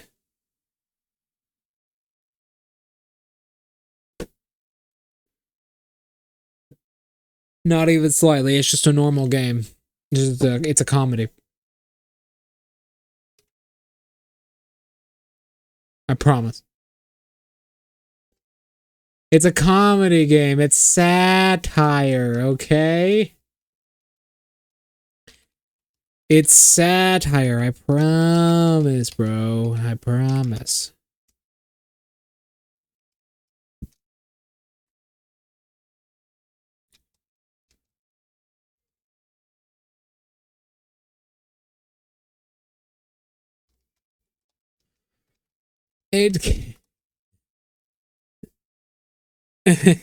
Oh, sorry. I'll continue. I'll finish the scene. The end. Alice. No, no, no. Is the end going to come? End of scene.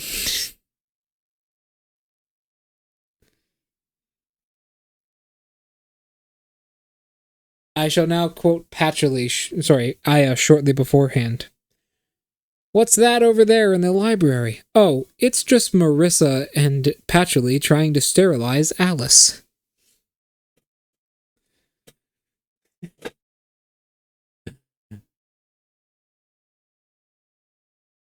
Amazing, I know.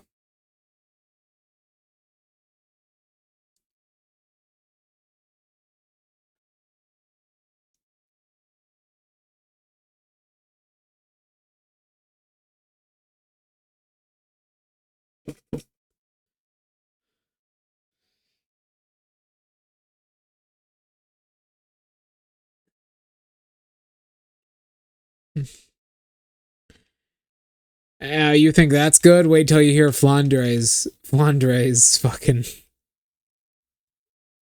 lines.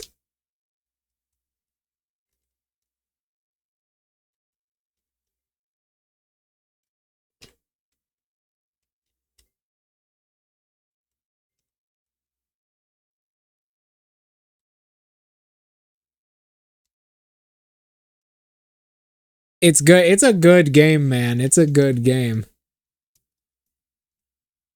It has some moments of particularly powerful debauchery in it.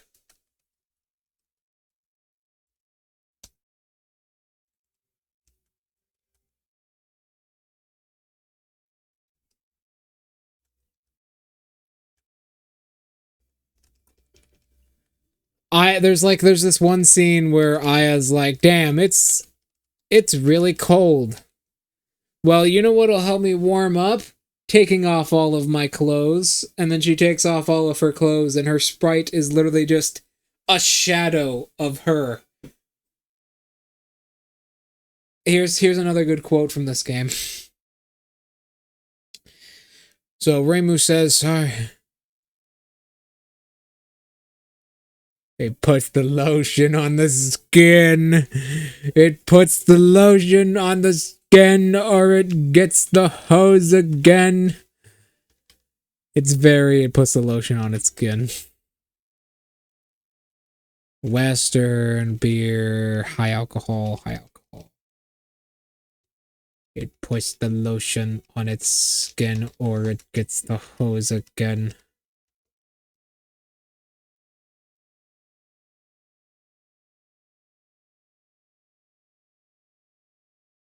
Put the lotion in the basket.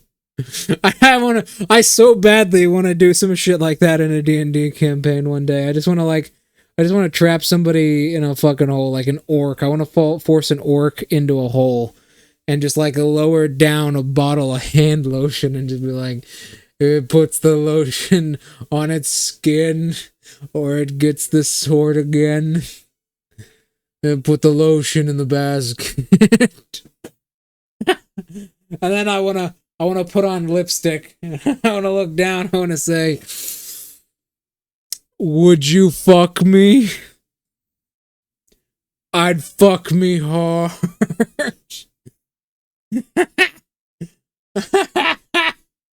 Imagine this 16-foot tall elf doing that. Yeah, yes it is. Yes, it is. Oh, I didn't read the final line. This will be the final line I do from Busy Person right here. So, Reimu says, sorry, but I got no news for your newspaper. I'm just kind of sweeping in boredom here. Aya replies with, well, if you really can't think of anything, I guess I'll just have to take my... I cracked, sorry. Well, if you really can't think of anything, I guess I'm just gonna have to go and take my underwear off and make new news like that. Reimu follows up with, don't say something so shocking like that. Aren't you supposed to be pure? Aya responds with, well, let me just take my skirt off here and I can show you exactly where I'm pure.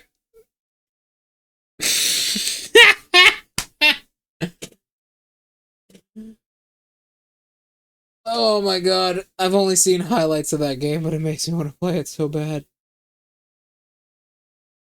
let me show you where I'm pure. Says Aya, clearly the most impure, dirty person in all of Gensokyo.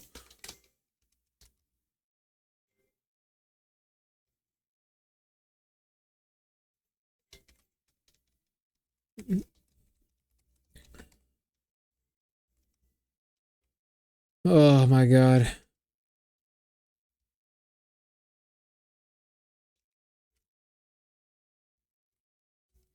I know you love it, Draco.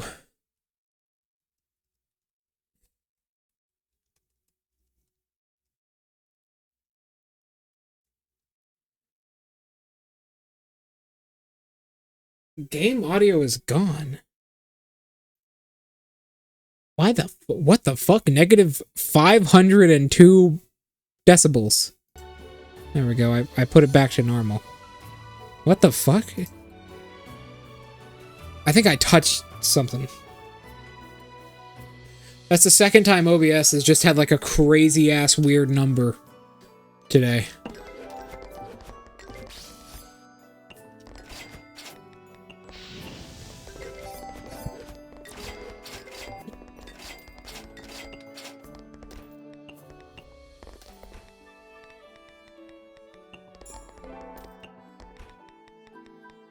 You're good now? I put it to negative 5 decibels.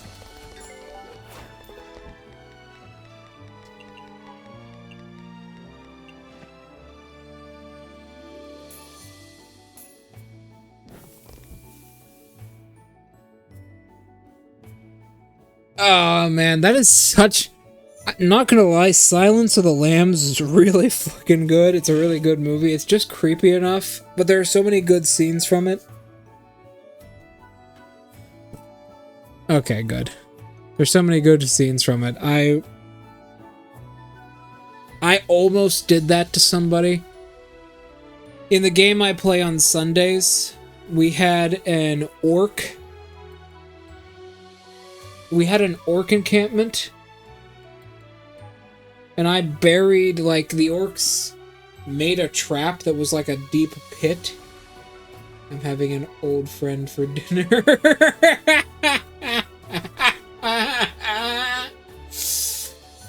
I fucking love that. I'm having an old friend for dinner. I fucking love that. There was this deep pit the orcs, like, dug. Well, we have a character with a burrowing speed, so we burrowed, filled in the pit, and then put it on the opposite side of the camp and filled it with spikes. One of the orcs fell into it.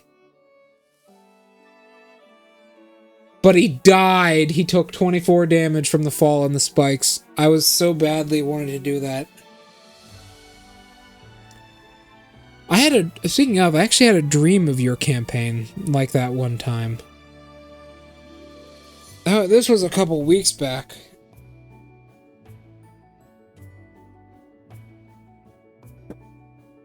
It wasn't involving, like, Silence of the Lambs or anything, but it was involving a pit. I was dreaming...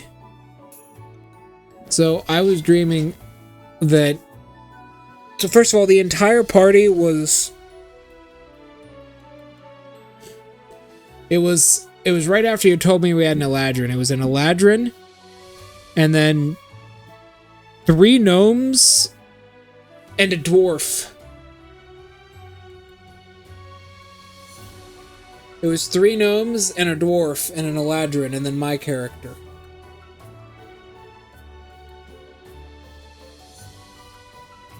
That was the entire thing.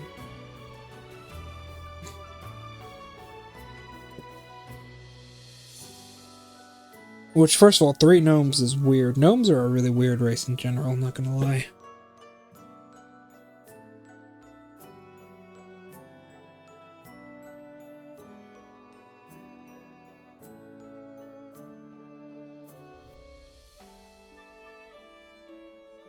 Gnomes have, like, weird abilities, but it was that, and... we were, like...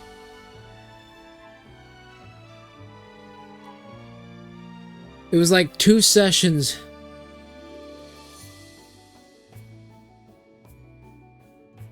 Huntable. They are, especially for my size. Where they're literally like the size of a football for me. But chillable. But it was like 2 sessions in. And we were doing this, and like we had been hired by a merchant to kill a group of goblins in a cave that were along, like, a pathway. I think it was called, like, Omnicron or some shit. It was, like, some really heavy, thick, dense pathway. And... we had gotten there. But I was too big to go into the tiny door. I remember you... It wasn't even, like, your voice. Like, you weren't the DM, but I thought it was you that was DMing. But it was like someone with a different voice than yours. And it was like...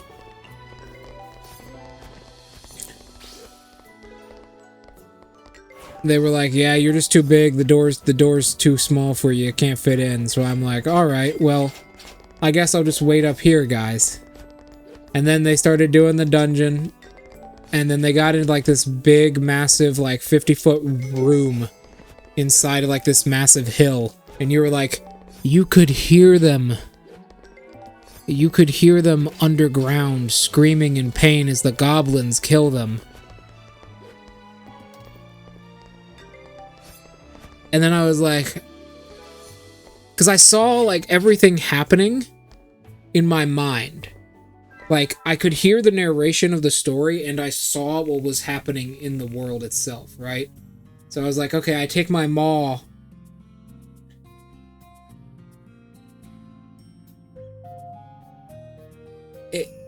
I don't know. Like...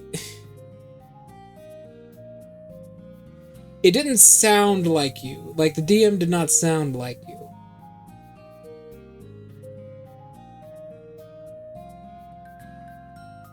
It sounded like... You know Nimoy? Leonard Nimoy? It sounded like Leonard Nimoy. Like a slightly more dark Leonard Nimoy. It sounded like that. And I was like, I hear them underground. Like, somehow I hear them underground. Like, my ears are, like, so big that I can hear them underground like a Namekian. And I was like, okay, I take my maul and I start hitting the ground. I'm gonna try and burrow to them. And you were like, oh, make an attack roll. Make an attack roll. And I hit him and I crit the ground. And you're like, yeah, it opens up and you can see down inside it's slowly flooding with a bunch of bugs, and you can see the party and the Goblin King who's exploding into bugs.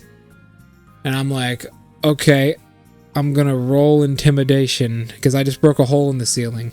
So I like point my maw at him down in there, and you're like, he eats your maw. And I'm like, what? And you're like, yeah, he jumps on the end of your mace and eats it.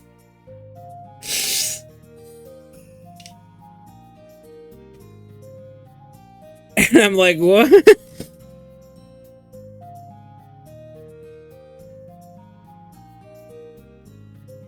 What do you mean? And it's like, yeah, he jumps on the end of your mace and he eats it. It's like, how does he eat it? Missing persons case, follow closely.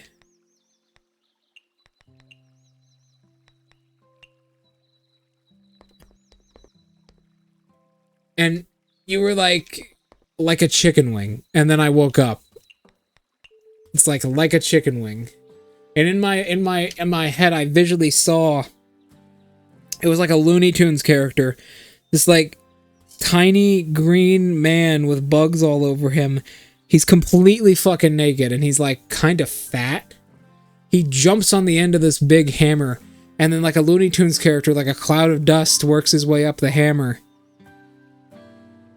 And then I woke up.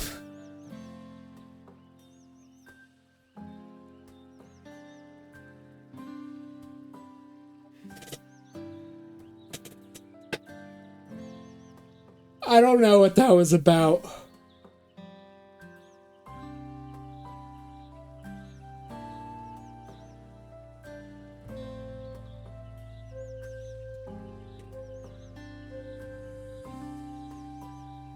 I didn't take any drugs that night. That was just my dream.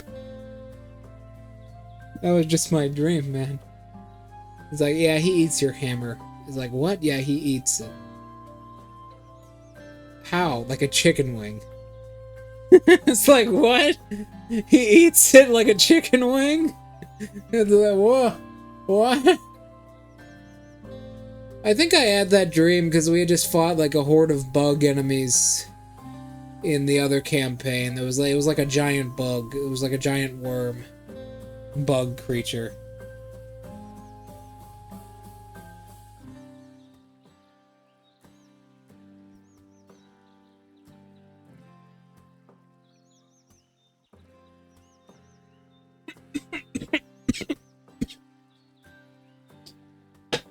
It was something else.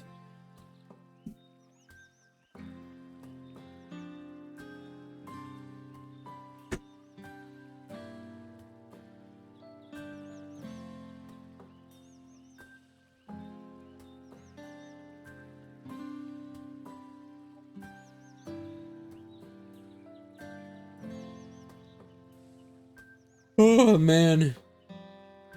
I don't even know what to say.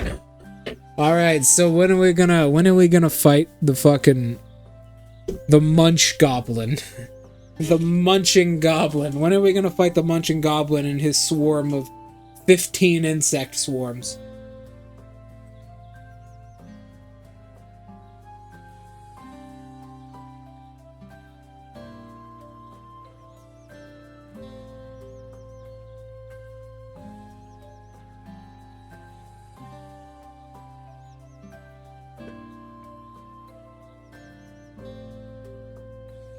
Get back to you on that. He can like eat pure iron. He literally munches down on raw iron like it's a fucking treat. He's like, I point my hammer at him. You didn't even, and I was like, you didn't even let me finish or make the intimidation roll. You were just like, I was like, I point my hammer at him. I'm gonna make an intimidation, and you were like, yeah, he eats it. He eats it. He eats my hammer? Yeah.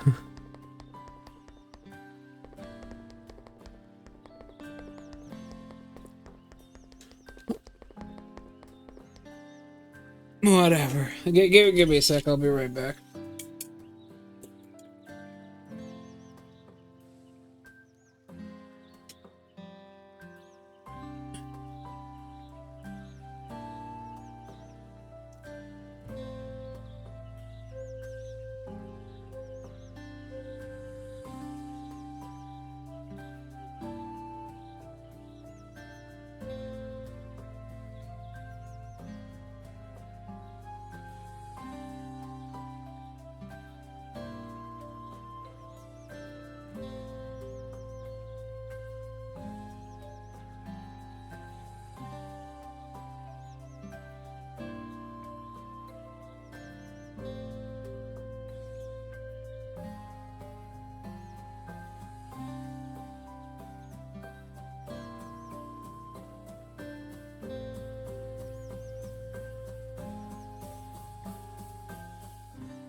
Alright, sorry about that. I had to go put part of the dinner away and then get some water.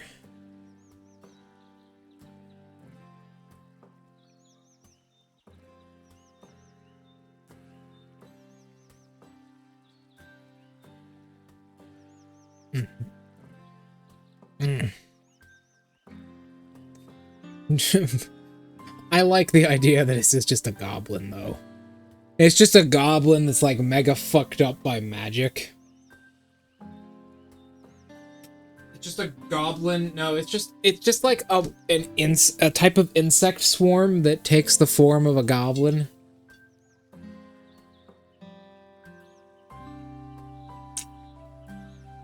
Like it crawled into a goblin's body when it was asleep and took over its body like a shell. And now it just like controls other goblins like that.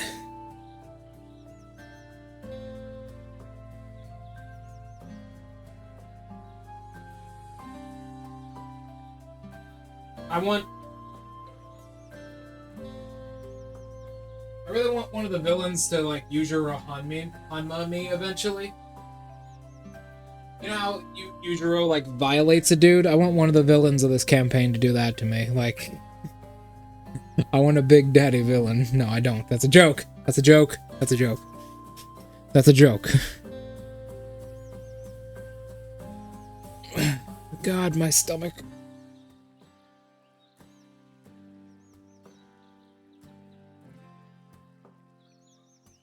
Puts hand on shoulder. So have you ever seen Baki? Ah, my fucking eyeball.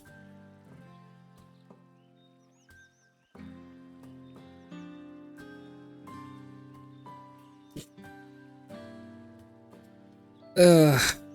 Alright, Draco, let's get back into it, shall we?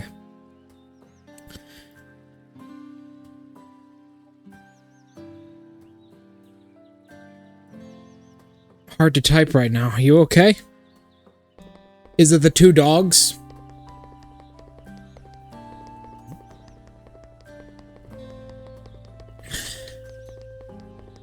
Is it the dogs?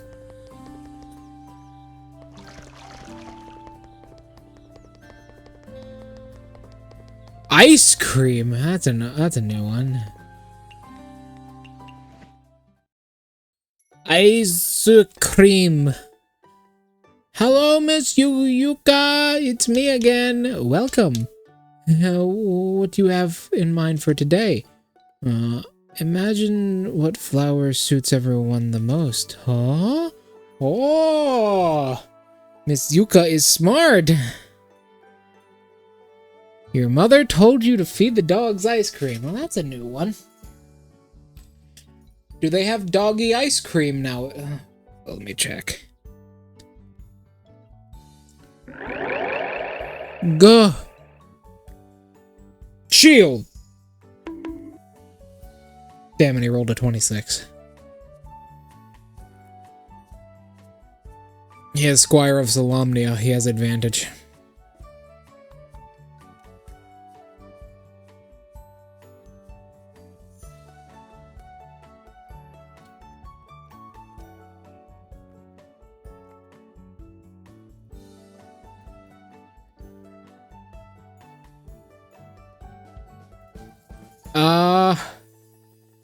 Yeah, they do.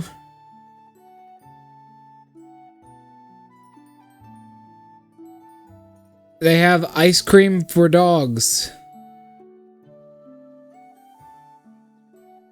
They have ice cream for dogs, mostly peanut butter flavored ice cream for dogs with non-dairy products.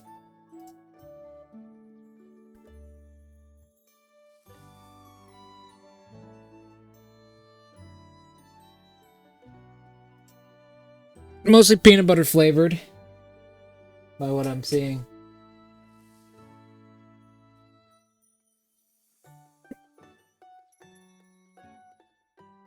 A lot of it's chunky. Vanilla ice cream, I see. I mean, dogs love chewing on ice cubes. At least mine does. Mine also does a lot of weird stuff. My dog is desperate to be happy as much as possible. For example, that Tengu who's been hiding under the banana leaf. She's just like a pine cone, wouldn't you agree? Mystia has been completely exposed. Imagine people as flowers. They like this. It sounds like fun. Can you give me some more examples? Let's consider that little doll by the poisonous meadow. How about heartbreak grass? You're right. They are similar. What the hell is heartbreak grass?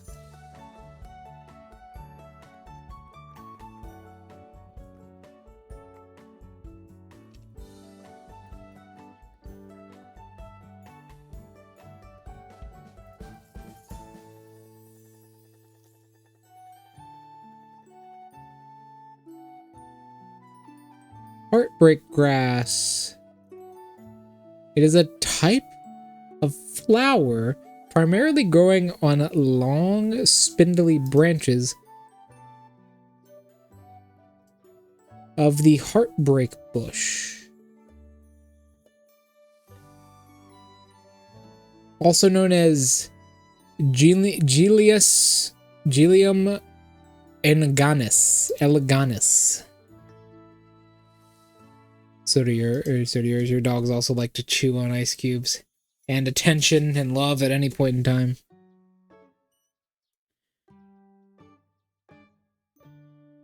I mean, yeah.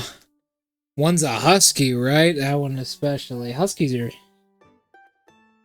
crazy.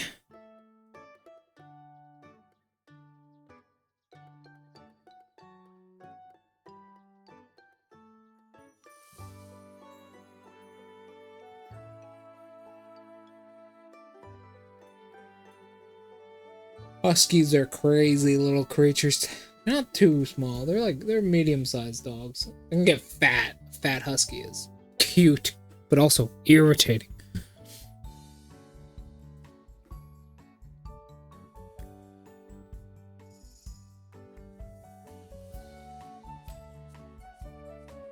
Is half lab.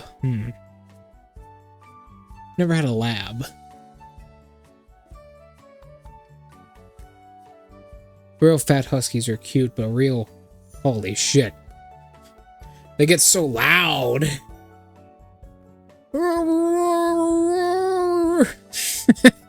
It's cute, though. You're right, they're... very skinny, very big. I see, like a horse dog. Like a little horse dog.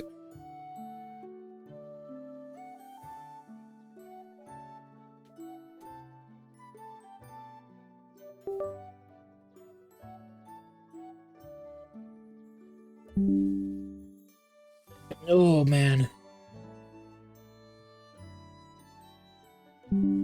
What the fuck? You're right. They are similar. And Wriggle, she has the ground and product wishes of rebuilding the insect's race past glory. This wish is not too dissimilar from the star-shaped... Huh?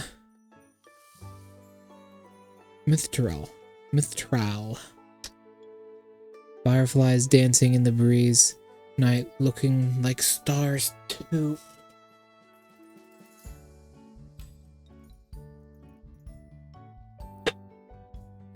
Does Wriggle's ass glow? Good question. Interesting, right? Very interesting. What kind of flower am I, Miss Yuka? He has for you. How does a cherry blossom sound? That's cool. What kind of flower is it? Oh dear, you've never seen one before. Its outward appearance resembles a cherry. And when you look... what? And when you throw them... they make a small explosion. Kids love those. What? They do what? What? What? What? What? Since when? Is she high?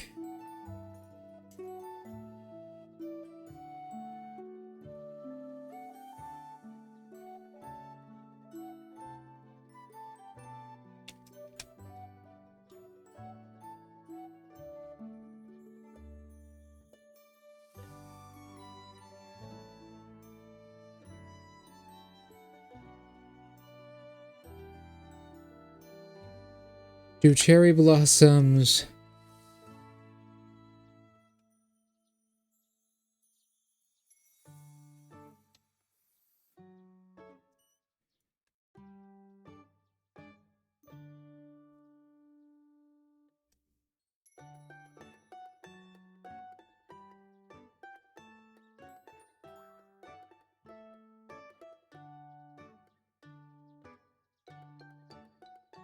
Yeah, she's right, actually.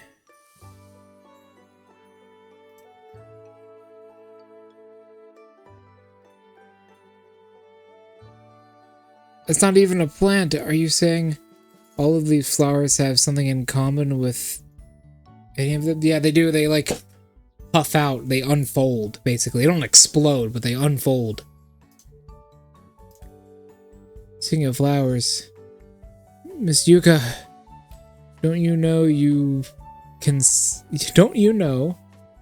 Didn't know you say... You were matter many dishes based on flowers? Bird. The thing. The thing. I'm not going to say it every time. The thing. Oh, my eyes.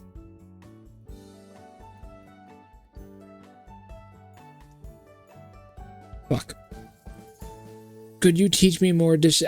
Teach me more dishes with poetic meanings like that, pretty please. Well, I need... I never would have guessed. Never would have guessed what? That sparrows have such thick skin. What does that have to do with anything? Come on, teach me. If you could solve my riddle, I'll teach you the... method for creating special spice. Spice? Faint dream. What riddle? Faint dream. Huh? That's it? That's right. Run along now and try solving it.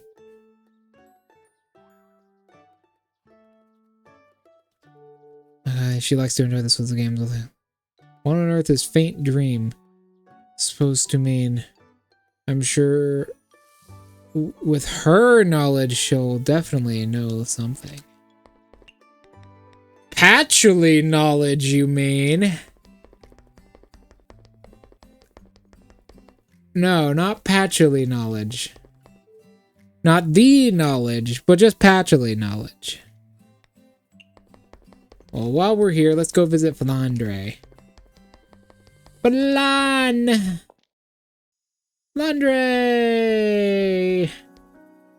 Your room looks amazing. Flan. Hey, Flandre, how are you doing? Hooray! Flan won't be alone today either. And my soul is healed. What do you think, Draco? Is Flan not healing to the soul?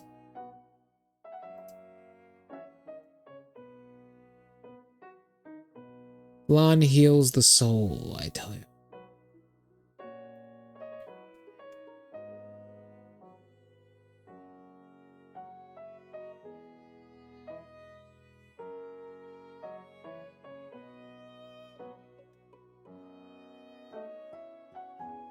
Flan heals the soul. Oh, that's right, you're still feeding Huskies ice cream. Well, a Husky and a half Labrador. How do you even feed dogs ice cream?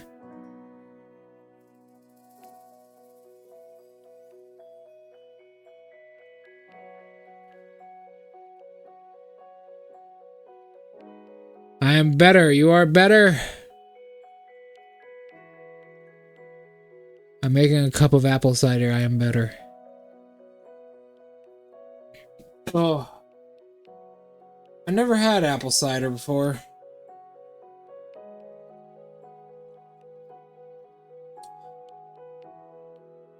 You know what? Maybe that's what Iris's favorite drink is. Now that I think about it, I think he would actually probably like apple cider. Just because of where he's lived his entire life. I think he would like apple cider.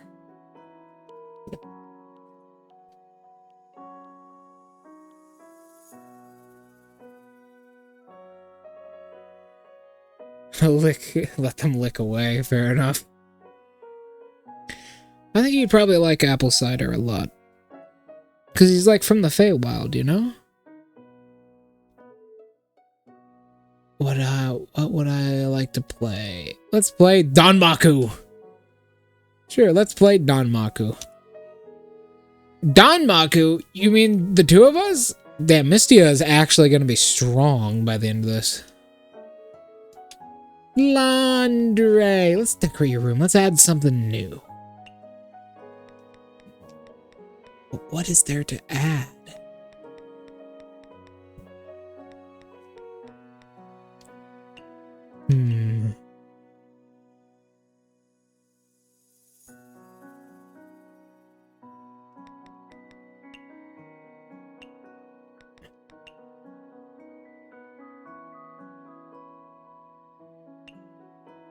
A nice seat from Izakaya.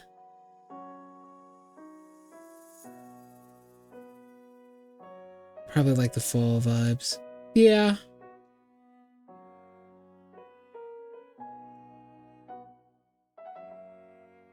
It's just kind of chill as well, you know? So, Danmaku. Danmaku is a... It's hard to explain. Basically, when someone says they want to have a Danmaku fight, Danmaku are... Remember how I said in Gensokyo, a lot of magic is very heavily restricted, right? With the exception of abilities that are so powerful they break the very, like, heavenly seals on Gensokyo, a lot of magic is restricted. Danmaku is the solution to that. People have discovered that firing literal projectiles of your energy can slip past the seal. And they've done this for hundreds of years. Basically, Danmaku is playing a touhou game. It's a bullet hell. So when someone says, yeah, let's play Danmaku, they mean they want to DBZ battle with you. They want to fight you like a DBZ character. So what Flandre is asking us to do is to fight her with our magic. We aren't good at that. We're Mystia. Flandre is incredibly good at that. I'm packing my bags. Where the fuck are you going? Basically, they wanna fight you like DBZ characters. It's one of the only kinds of magic that can get out. You can't just move to the SDM. You can't just move to Gensokyo, unfortunately. But yeah, that's what they do. You know how like touhou games are bullet hells? That's you know, fighting someone in a Danmaku battle.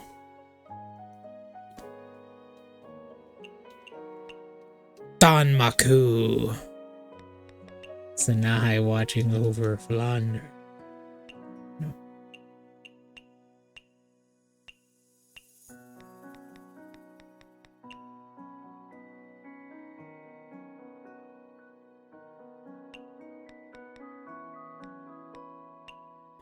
Maybe extend it out a little bit.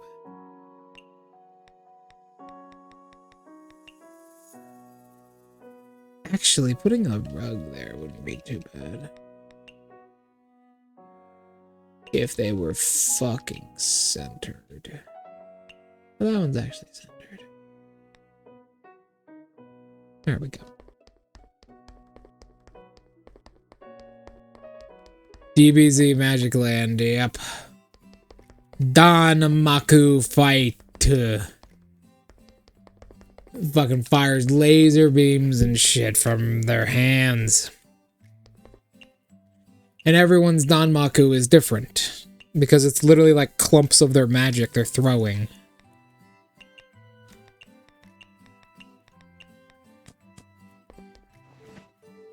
So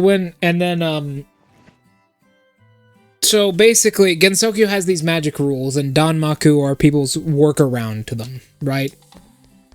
people's workaround to the magical restrictions on Gensokyo are like forming little clumps of their magic and throwing them to try and kill people. Well, it's pretty crazy, right?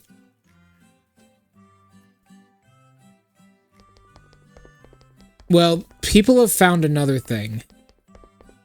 Some lesser spells are able to kind of sneak through the barrier.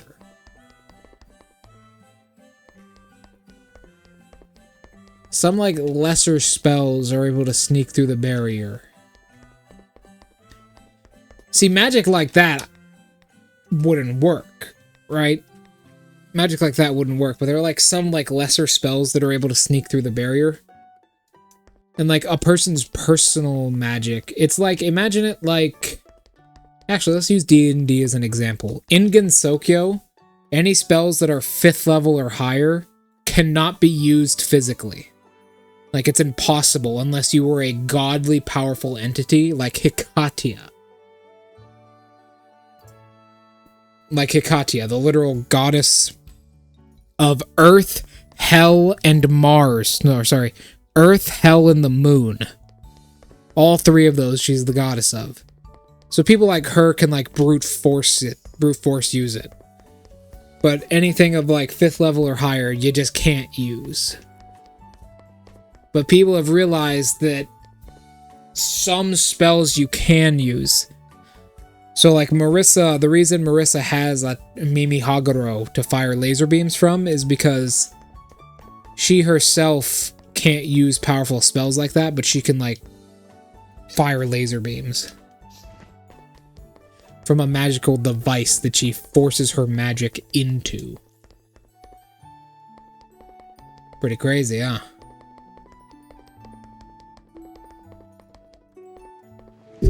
Medicine, I'm here to get feedback from the miasma garden. I really had to rack my brain to get those ingredients to play nice with each other. Felt like my head was gonna explode. Nah. DBZ Magic Land. Alright. I'm packing my bags. Not gonna lie. I would live in Gensokyo.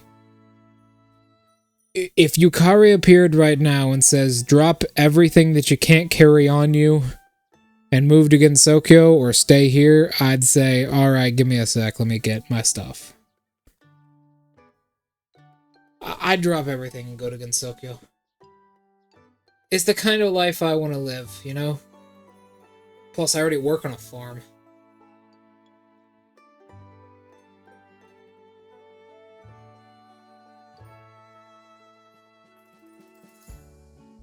Renosuke.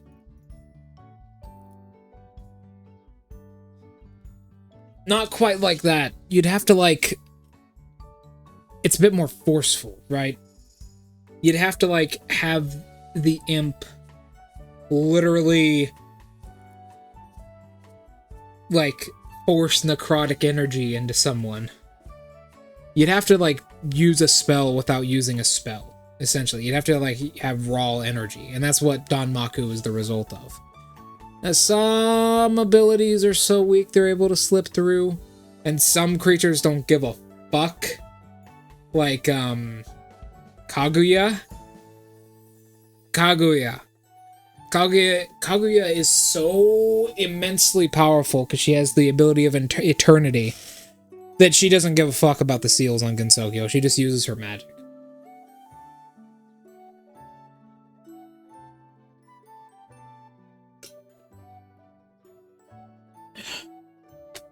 Funnily enough, Draco, one of the people hurt the most by this is people like, I'm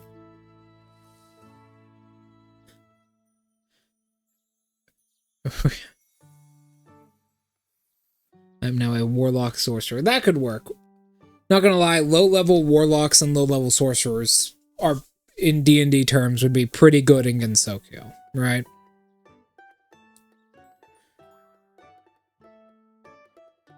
However, while very powerful spells that are like outwardly destructive to the entirety of Gensokyo cannot be used, Reimu, being a human blessed by the gods, takes a fucking stick and chops a person in half with it. Keep in mind, Reimu is under these same magical seals as well. She cannot, like, unleash her full power. Because if she did, it might destroy Gensokyo. That's the reason that magic is banned like that, right? Because if you unleash that much magic, it would destroy Gensokyo, so they have a seal on it to where you can't do that. Funnily enough, that seal is connected to the barrier itself. That seal is the barrier. Which means if you destroy the seal, you also destroy Gensokyo. Now here's my question, Draco. If the Hakurei barrier is destroyed, what happens to Gensokyo?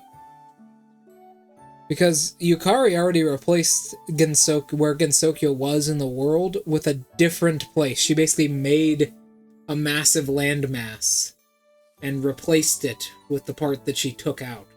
What would happen to Gensokyo if the barrier went down? That's a good question.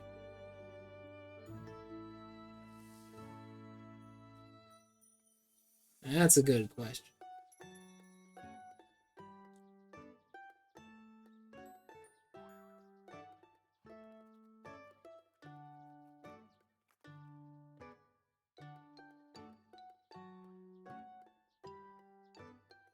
It would fall on top of the old place. Jesus Christ! It takes 12 days to walk from one side of Gensokyo to the other, so if you did that shit, that would destroy a lot of Japan. That would destroy a lot of Japan. Just falls on the other place. That would destroy a lot of Japan.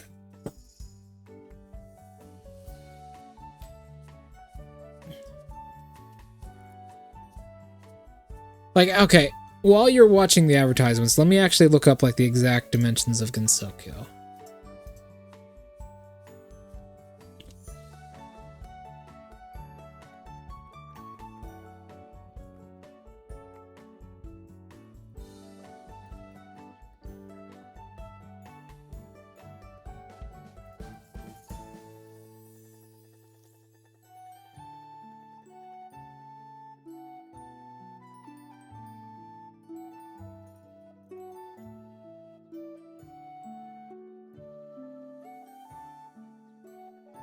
Okay, so in total,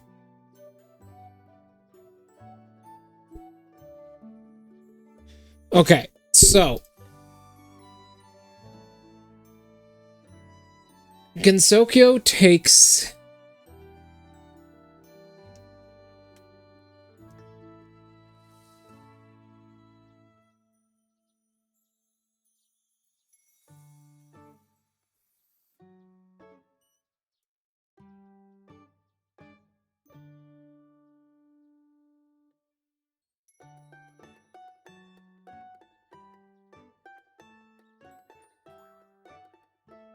okay.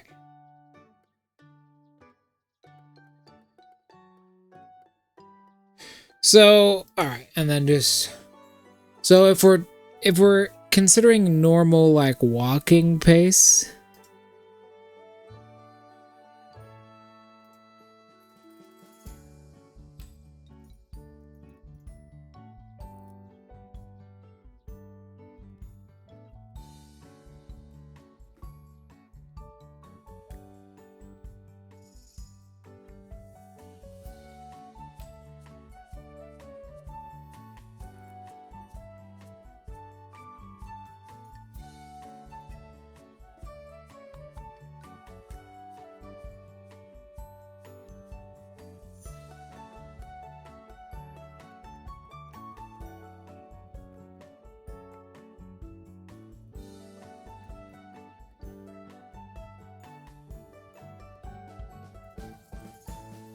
Okay. So it's about that.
Okay, I've got the map. I'm armed with numbers.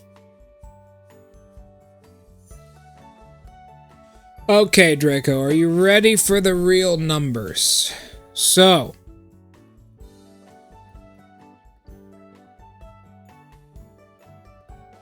here's what's up.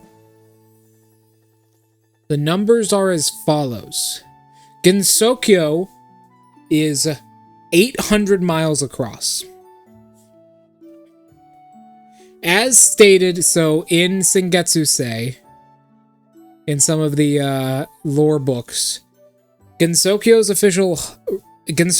official range has never been directly declared, although it's never been stated. Although it has been stated that a human, if walking flat on one surface to another, assuming standard terrain, not walking directly over Yokai Mountain, it would take them 12.5 days to walk across Gensokyo, putting it at a roughly 800 miles to round things out. Is it an 800-mile radius? Someone asked, what about up and down? So Gensokyo is not a sphere. Gensokyo is basically a pipe. Because how Gensokyo is made, it is as if it is connected to the planet. So basically, it is an 800-mile cylinder that goes all the way up out of the Earth's atmosphere and all the way down to the core of the planet, which is a perfect pocket dimension and a perfect copy of Japan at that point in time, including all the life that lived there. While none of the people were copied, the animals and other creatures such as plants were copied over from Gensokyo, while the people that were living there at the time were pulled to Gensokyo.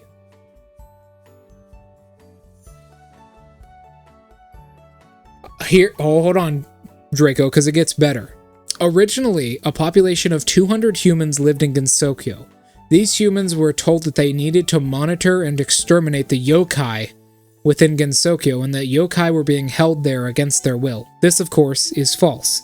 Yukari created Gensokyo to be a paradise for yokai, where logic and reason is rejected by magic, and the illogical can exist without persecution or fear of destruction.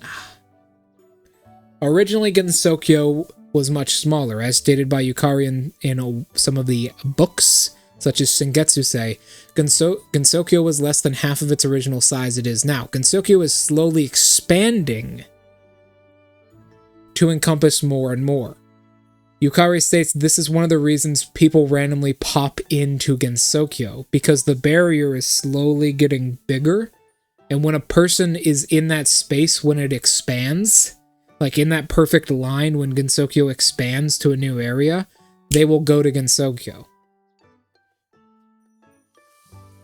that is one of the reasons they pop into Gensokyo occasionally, like falling into the back rooms. Basically, there's a ring in Japan, and every couple of years, that ring reappears in a different place around where Gensokyo is.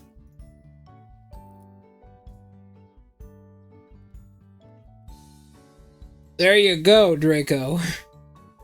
This is from Sengetsu-sei and some of the stat books as far as the size of Gensokyo goes. It is theorized that Yukari is the one who controls the expansion of Gensokyo. Which there's a very good chance she is. She literally is, like, her soul and power is the thing holding the barrier together. So what would happen if 800 miles, let's just say just the topsoil, just like the topsoil and 3 feet of dirt, right? Just the topsoil and 3 feet of dirt, or say 20 feet of dirt to find everything underground, just appeared 5 feet above that area in Japan and fell downwards. It would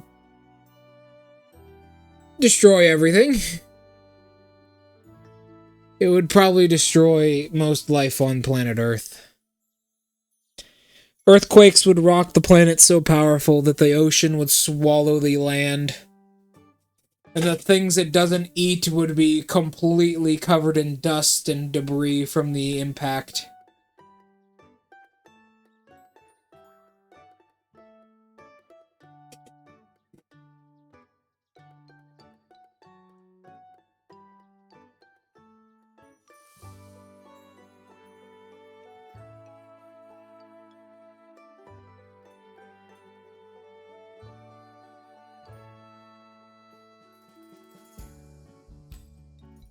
So strange.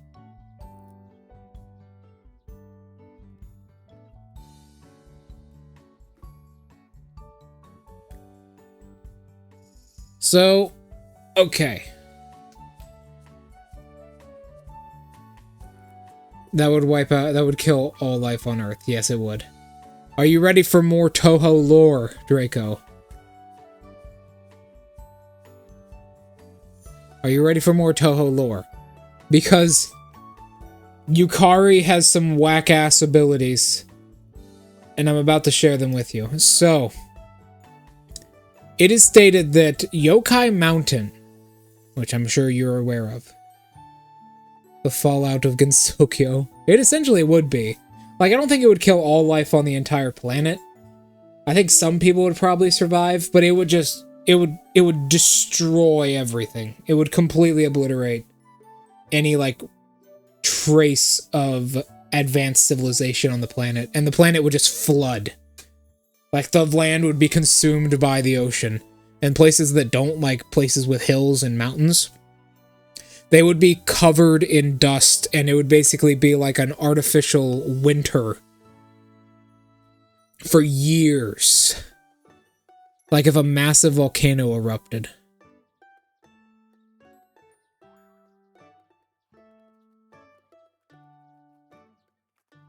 So, Yukari has some pretty whack-ass abilities. So it is stated, Yokai Mountain is actually taller than Mount Fuji. However, this mountain itself is a yokai. So basically, Yokai Mountain, as an example, is supposed to be taller than Mount Fuji, which would make it an excellent candidate for the inclusion of Gensokyo. It is an odd mountain which had been formed from the legends of yokai and different creatures living on mountaintops. In Japan nowadays, this would be very noticeable. However, in the very early years of Gensokyo's creation, Yukari pulled Yokai Mountain into its lair.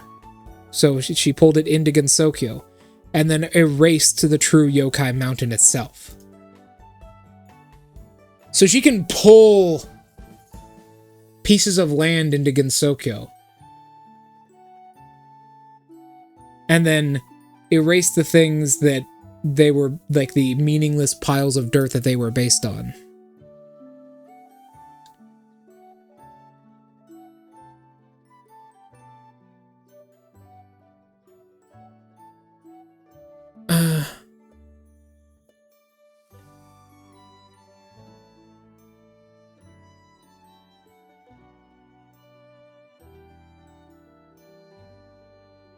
That's how Gensokyo works. The falling of Gensokyo is what you could call the story. The falling of Gensokyo.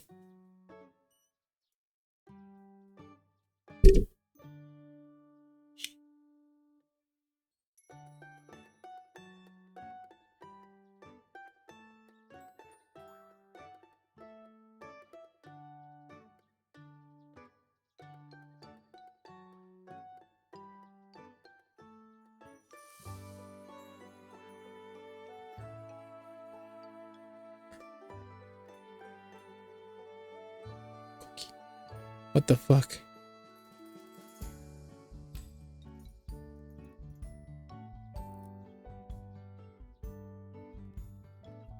Huh.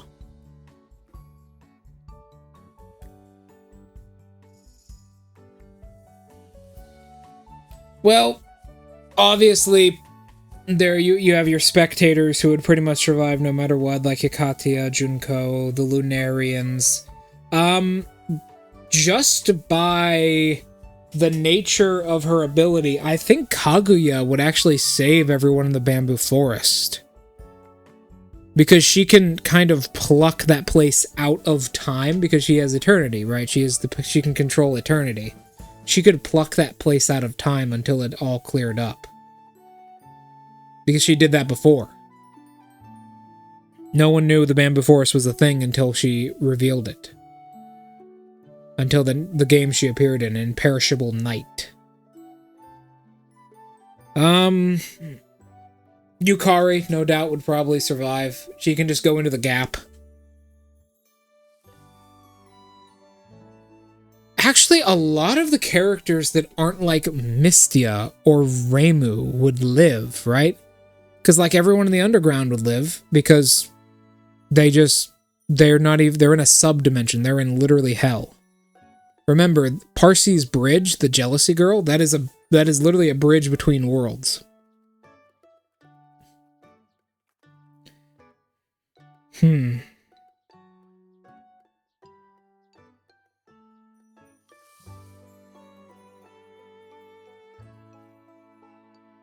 That's something to think about.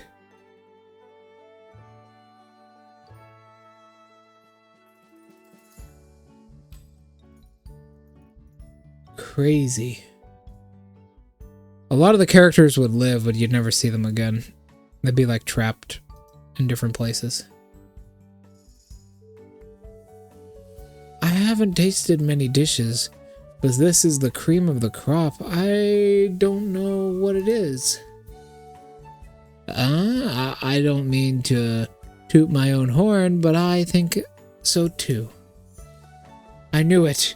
You aren't an ordinary bird brain. You're the most knowledgeable bird brain. I wouldn't say that. I simply do my best, and along the way I make an effort to remember the knowledge I pick up.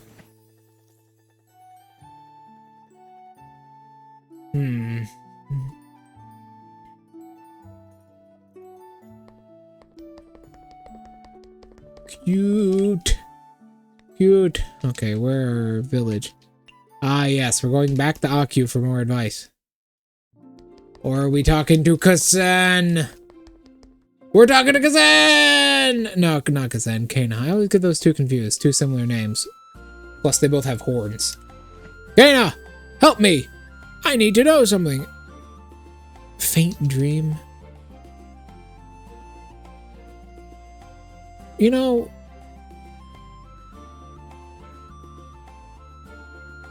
Aya's real flat. But Kazan and Kana here, they got boobies. And that's okay.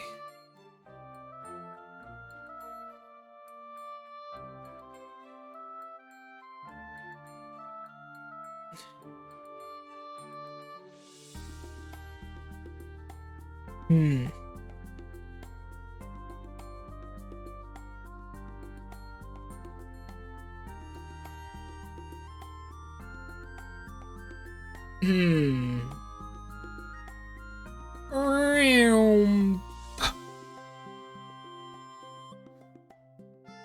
Fuck. I remember that shit. Okay. I'm not sure how I'm supposed to answer when you just spring a phrase on me like that. You see, Miss Yuka said, Mystia told Kana everything that happened. Oh, I see, narrator. Thank you for the advice.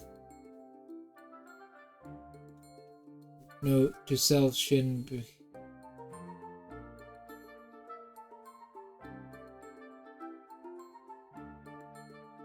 Shin becomes a tits man when tired. Listen, I can enjoy almost every single part of the female and male body, okay? Not gonna lie, I'm not a stickler. I have my favorites, of course. I also have my other favorites, of course.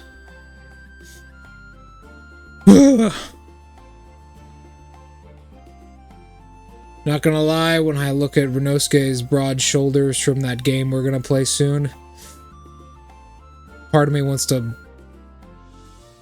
Anyways, and when I see the temptation of that dragon girl's legs, part of me wants to bite them.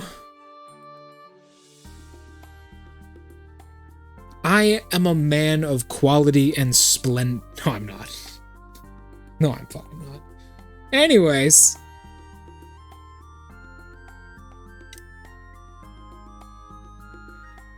I'm a man of culture. I see, generally speaking, faint dream refers to an...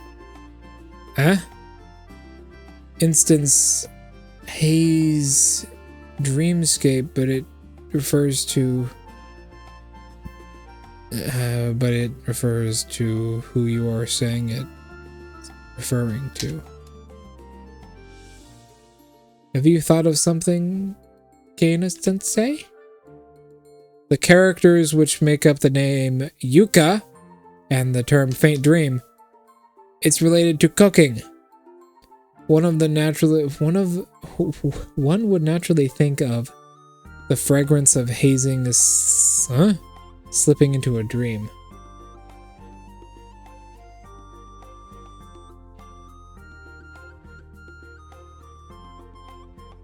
I want to unleash my power.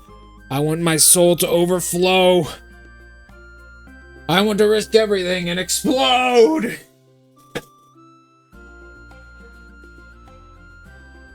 But right now, I'm kind of getting a little loopy, so that means I should end stream soon before I start saying some absolutely outlandish shit. Don't want that to happen again. Fragrance? Yes, that is which have often that which often keeps itself hidden, yet always breaks the boundary between dream and reality. During the night, it quietly enters or even takes control of a sleeping person's dream. What is that, if not fragrance? You mean just some smell can control a dream? Yes, a relaxing aroma which makes one feel at ease, and humans have also created fragrance to let themselves sleep better. Holy shit, Kana's jumping knowledge on me. Wait, stop!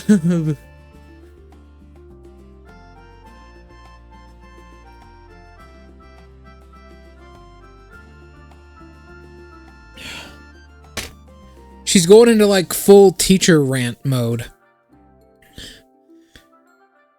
On the contrary, when a... Oh god. Okay. Why are you... What She wants me to make her smelly stuff? I mean, okay, she wants some cheese? Enters a dream in which it gives sleeping person nightmares upon nightmare, making them feel drained when they wake up. I think that's actually Doremi. I think that's Doremi just eating your fucking nightmares. There are so many foods that give off an aroma. Which one is Miss Yuka referring to? That would depend on how much you understand her, I'm afraid. I think Miss Yuka would like an aroma that's more in tune with nature. Cake, odon, scotch, stewed meat. None of these!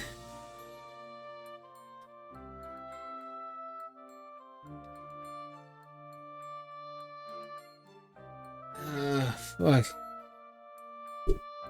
My head hurts.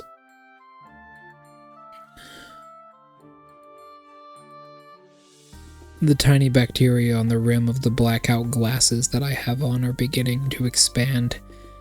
They're causing a revolution through their sharp teeth and are having little tiny parties that'll slowly work their way through my hand because I'm touching them right now.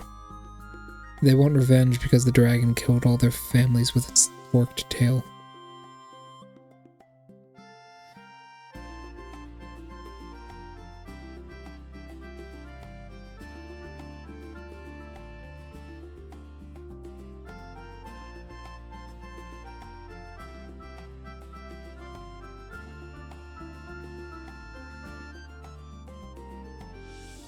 Scotch! Sorry. Scotch is a drink. I closed my eyes for a split second. Scotch is a drink. Odon, well, scotch. Scotch? You think it's scotch? Aged scotch does smell good. And its smell can be enhanced with vinegar. I think I would rather die. But I don't think it's in tune with nature. Stewed meat is indeed aromatic, but many yokai love it. However, yokai who have lived for a very long time won't have instinct desires meat anymore. Instead, they begin to like new flavors more and more. Fucking cake? I don't know. Odon? Odon does smell nice. It tends to mix together, so it would be messy. Cake! You fucking kidding me? Fucking cake? When I think, the smell of nature, I don't think cake. I think alcohol. I think whistle pig. I think fucking moonshine. I think moonshine. I think the shit we're growing in the basement. Like, I don't think, cake. I think, moonshine.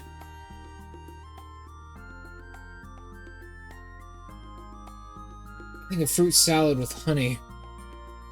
I think of like dirt. Have you... Draco, have you ever had whistle pig before? The alcohol? It's an alcohol people add to like cocktails and everything. It's fucking dirt.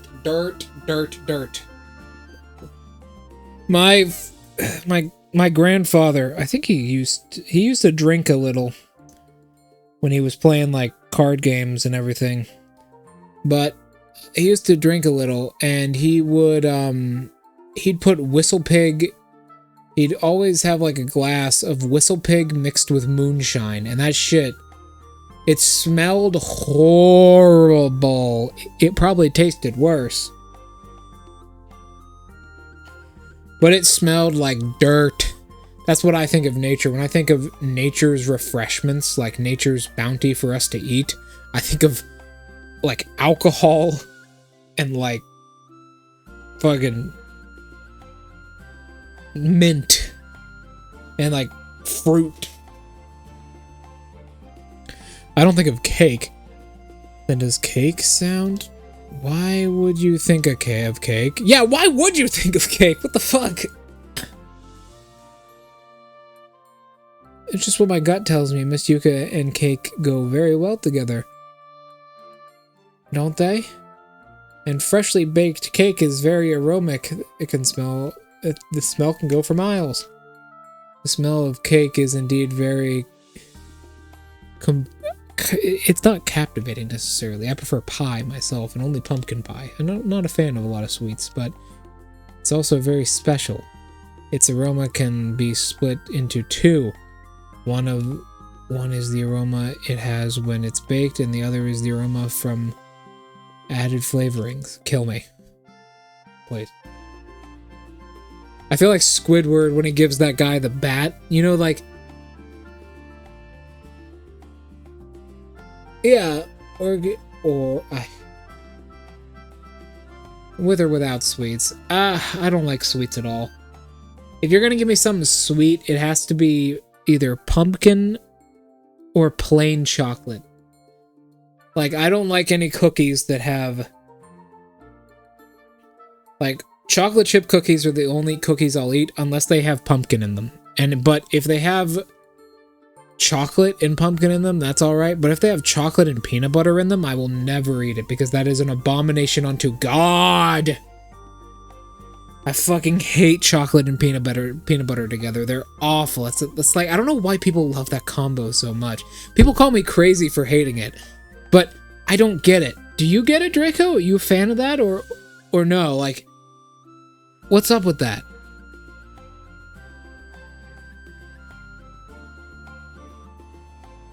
I don't get it.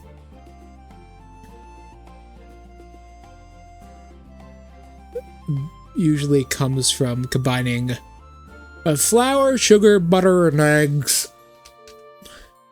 I want your eggs, Kate. Sorry. Which is a uniquely rich and creamy aroma. Smelling it makes you feel all warm and relaxed. An aroma...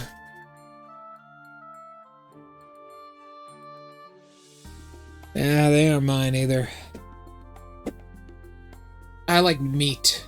Sushi especially. Oh, if it comes from the ocean, I could eat it for days. We talk a lot of food on this channel, don't we?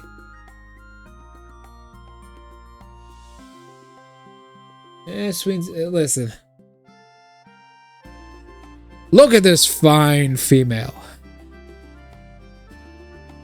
Beautiful eyes, strong arms, strong legs, horns, tail, a rage inside of her soul which cannot be quenched, a gentleness of a flower, and the personality of poison ivy and a dictionary. That works for me. She is literally cursed. She's a werebull, literally. So, yeah. She's a were-hakataku, which hakataku are just bulls.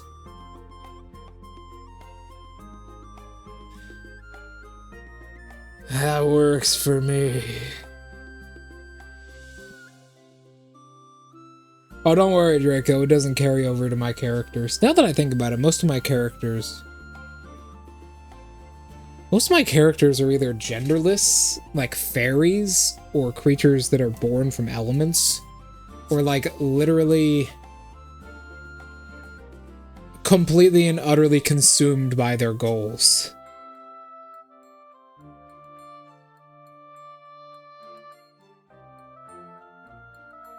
Like, there's no real in-between now that I think about it. It makes sense, though.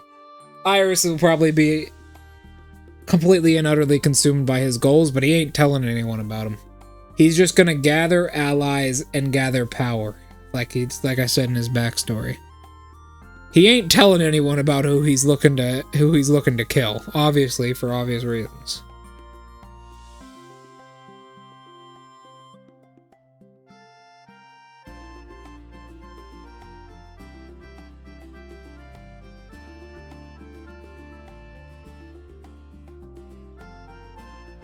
True.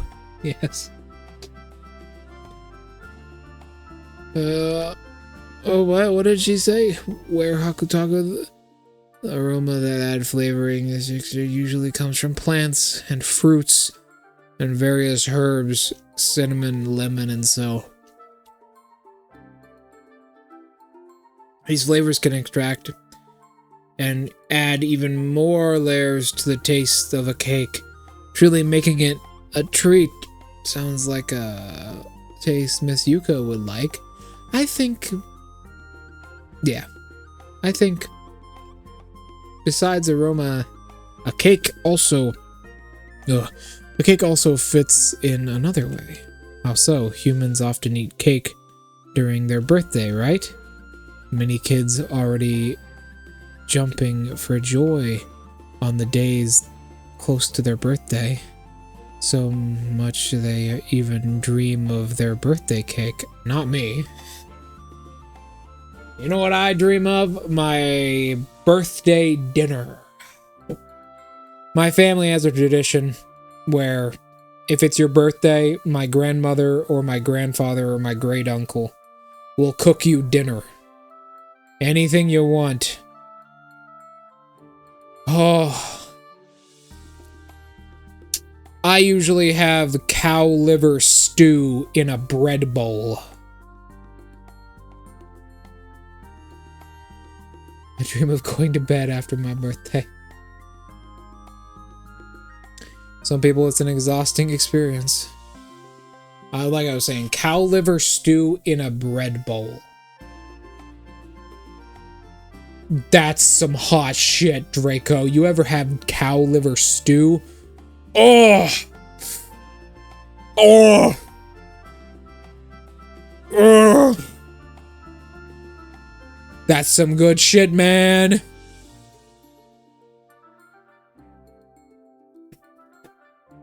In a bread bowl. Oh, I love organs. Organ meat is good. I love stuffed cow heart and chicken heart. Chicken heart stew. It's also pretty good.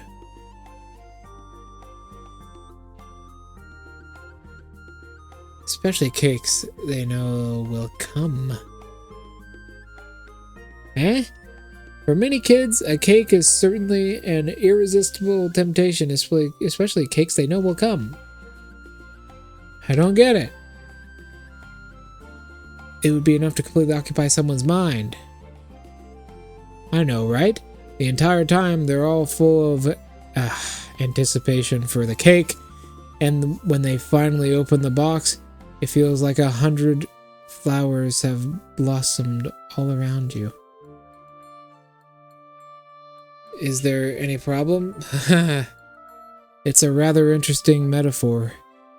It even gave me a sudden flash of insight. I think your gut is right. I'm sure the answer to the riddle is cake.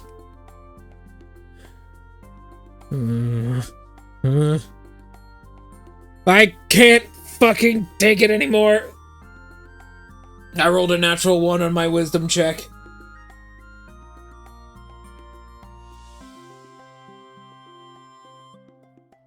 Listen, Kana, I heard you've got some cake. You wouldn't mind if I found your eggs in there, would you? Because I'd really like to add my lemon in there. I was wondering, would you... I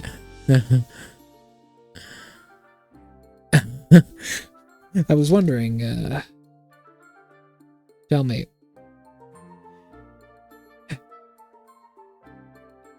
You ever tried the handlebar position? We can wait till a full moon. You know, you're aware, Hakutaku, but I'm aware of something else, if you know what I mean. I have a knot. Alright, now that I got that out of my system. Continuing. I only accompanied you on the journey. The one who truly solved the riddle is still you. Thank you for guiding me too. I'm gonna try and pay Miss Yuka a visit.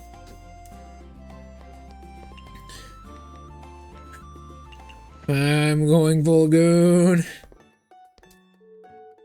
Beneath the trees, fluttering and dancing in the breeze. Good. Miss Yuka, I heard you were... Huh?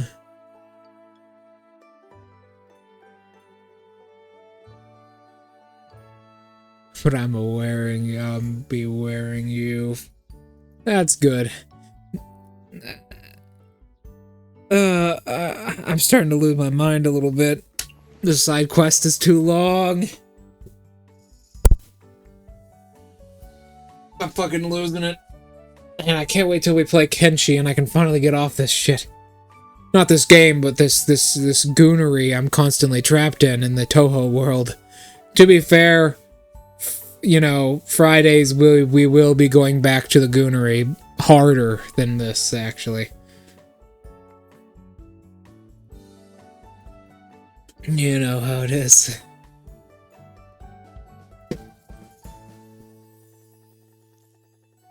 Oh. You have no fucking idea what's awaiting us. You have no idea what is awaiting us in that game. Let me give you one screenshot. You've already seen some of them, but those aren't the worst of them.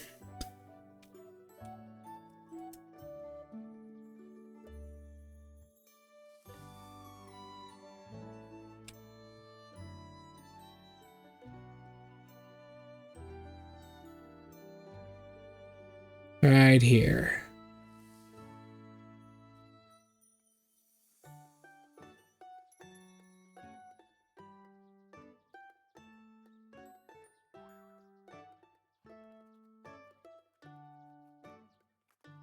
This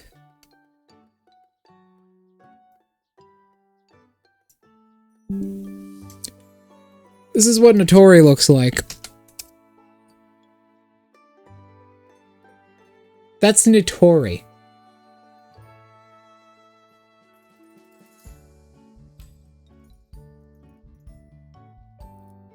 Legality of eating a person's leg. Yes, in which you can legally do it. That is Notori, by the way. That's Notori right there. Notori, the 5-foot girl. That is a massive smash. Every stream, every time we made a new character, you're just gonna be smash. Yeah, smash. Smash. Yep, smash. Okay, smash. Smash. Smash. Smash. Smash. Hulk smash. It's a good game though. Apparently by the reviews, it's a very decent RPG that is apparently very hard. Its final boss is on the list of hardest final bosses of all time. Miss Yuka, I've solved your riddle. Oh, it's a cake! A cake! What a small child loves so much, even when they even dream about it, right? I see you could tell me of the reason why you think that. Well, first of all, I didn't solve the riddle on my own. I had help from Kane-sensei this time. Are you disappointed? No? That you're able to call upon aid of others is because of the bonds you have formed. They're just another part of your strength. That's really reassuring to hear.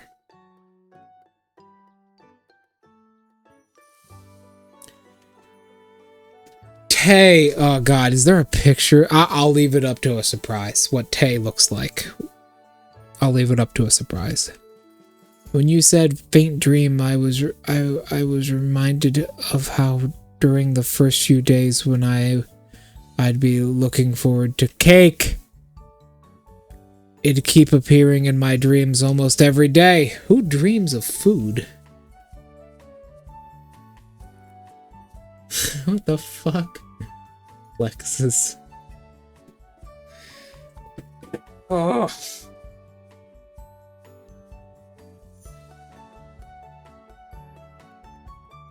Also, apparently it's a very long game.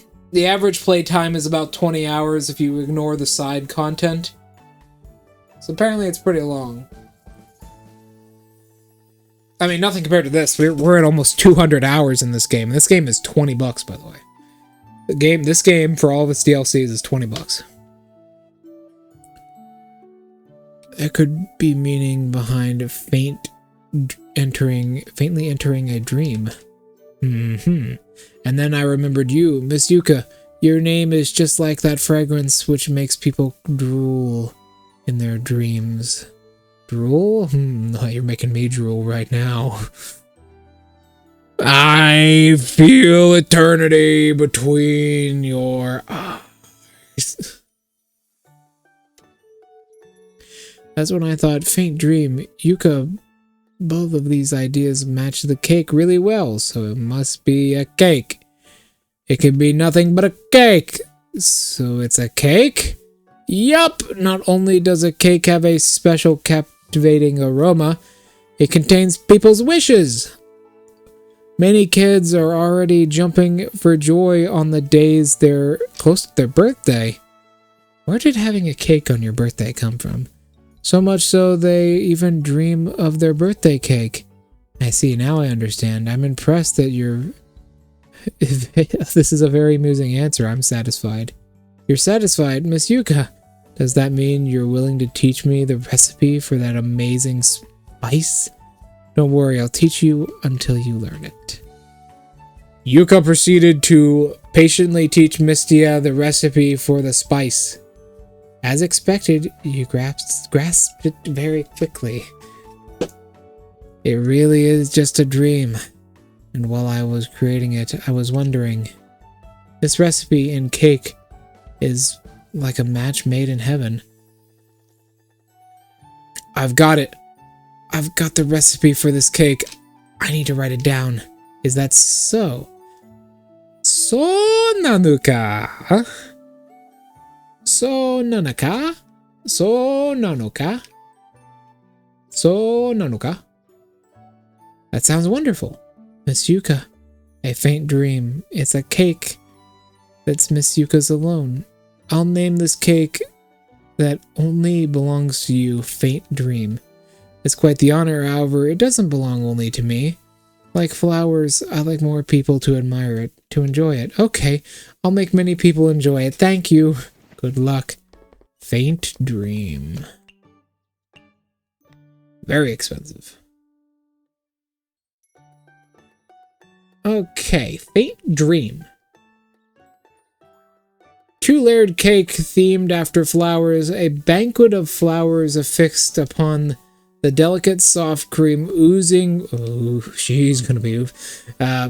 oozing with sweet fragrance and blue butterfly gently resting upon it.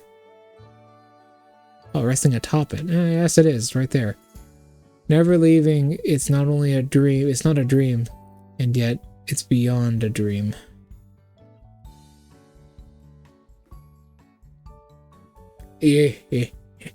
Tay, I've only seen like an hour of footage of the game, but I haven't seen Tay yet. I don't know what she looks like.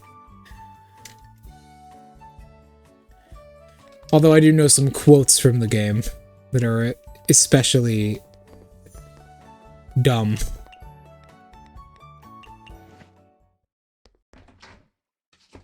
Imagine we're playing Kenshi and I lose like half of my fucking warriors, and then the next day, smash! Smash! Smash! Fucking losing our minds on a perfectly safe for work Touhou game, by the way. Perfectly safe for work. There's nothing lewd about it other than the art. That is it. Ron makes some comments, but that's it. Ron makes some comments like... She says, like, if you jump on her, because you can, like, stand on NPCs' heads or something like that. I remember, because it's the first quest you get in the game. If you stand on Ron's head, she's like, listen, if you're going to stand on anything, stand on my tail so I can wrap you in them. It's like, whoa, Ron, what the fuck? What day is it in game? It's the 26th of the 10th. We're actually getting close to the end of the year. I'll see you Wednesday, Draco. I need to go to bed now. I'll see ya.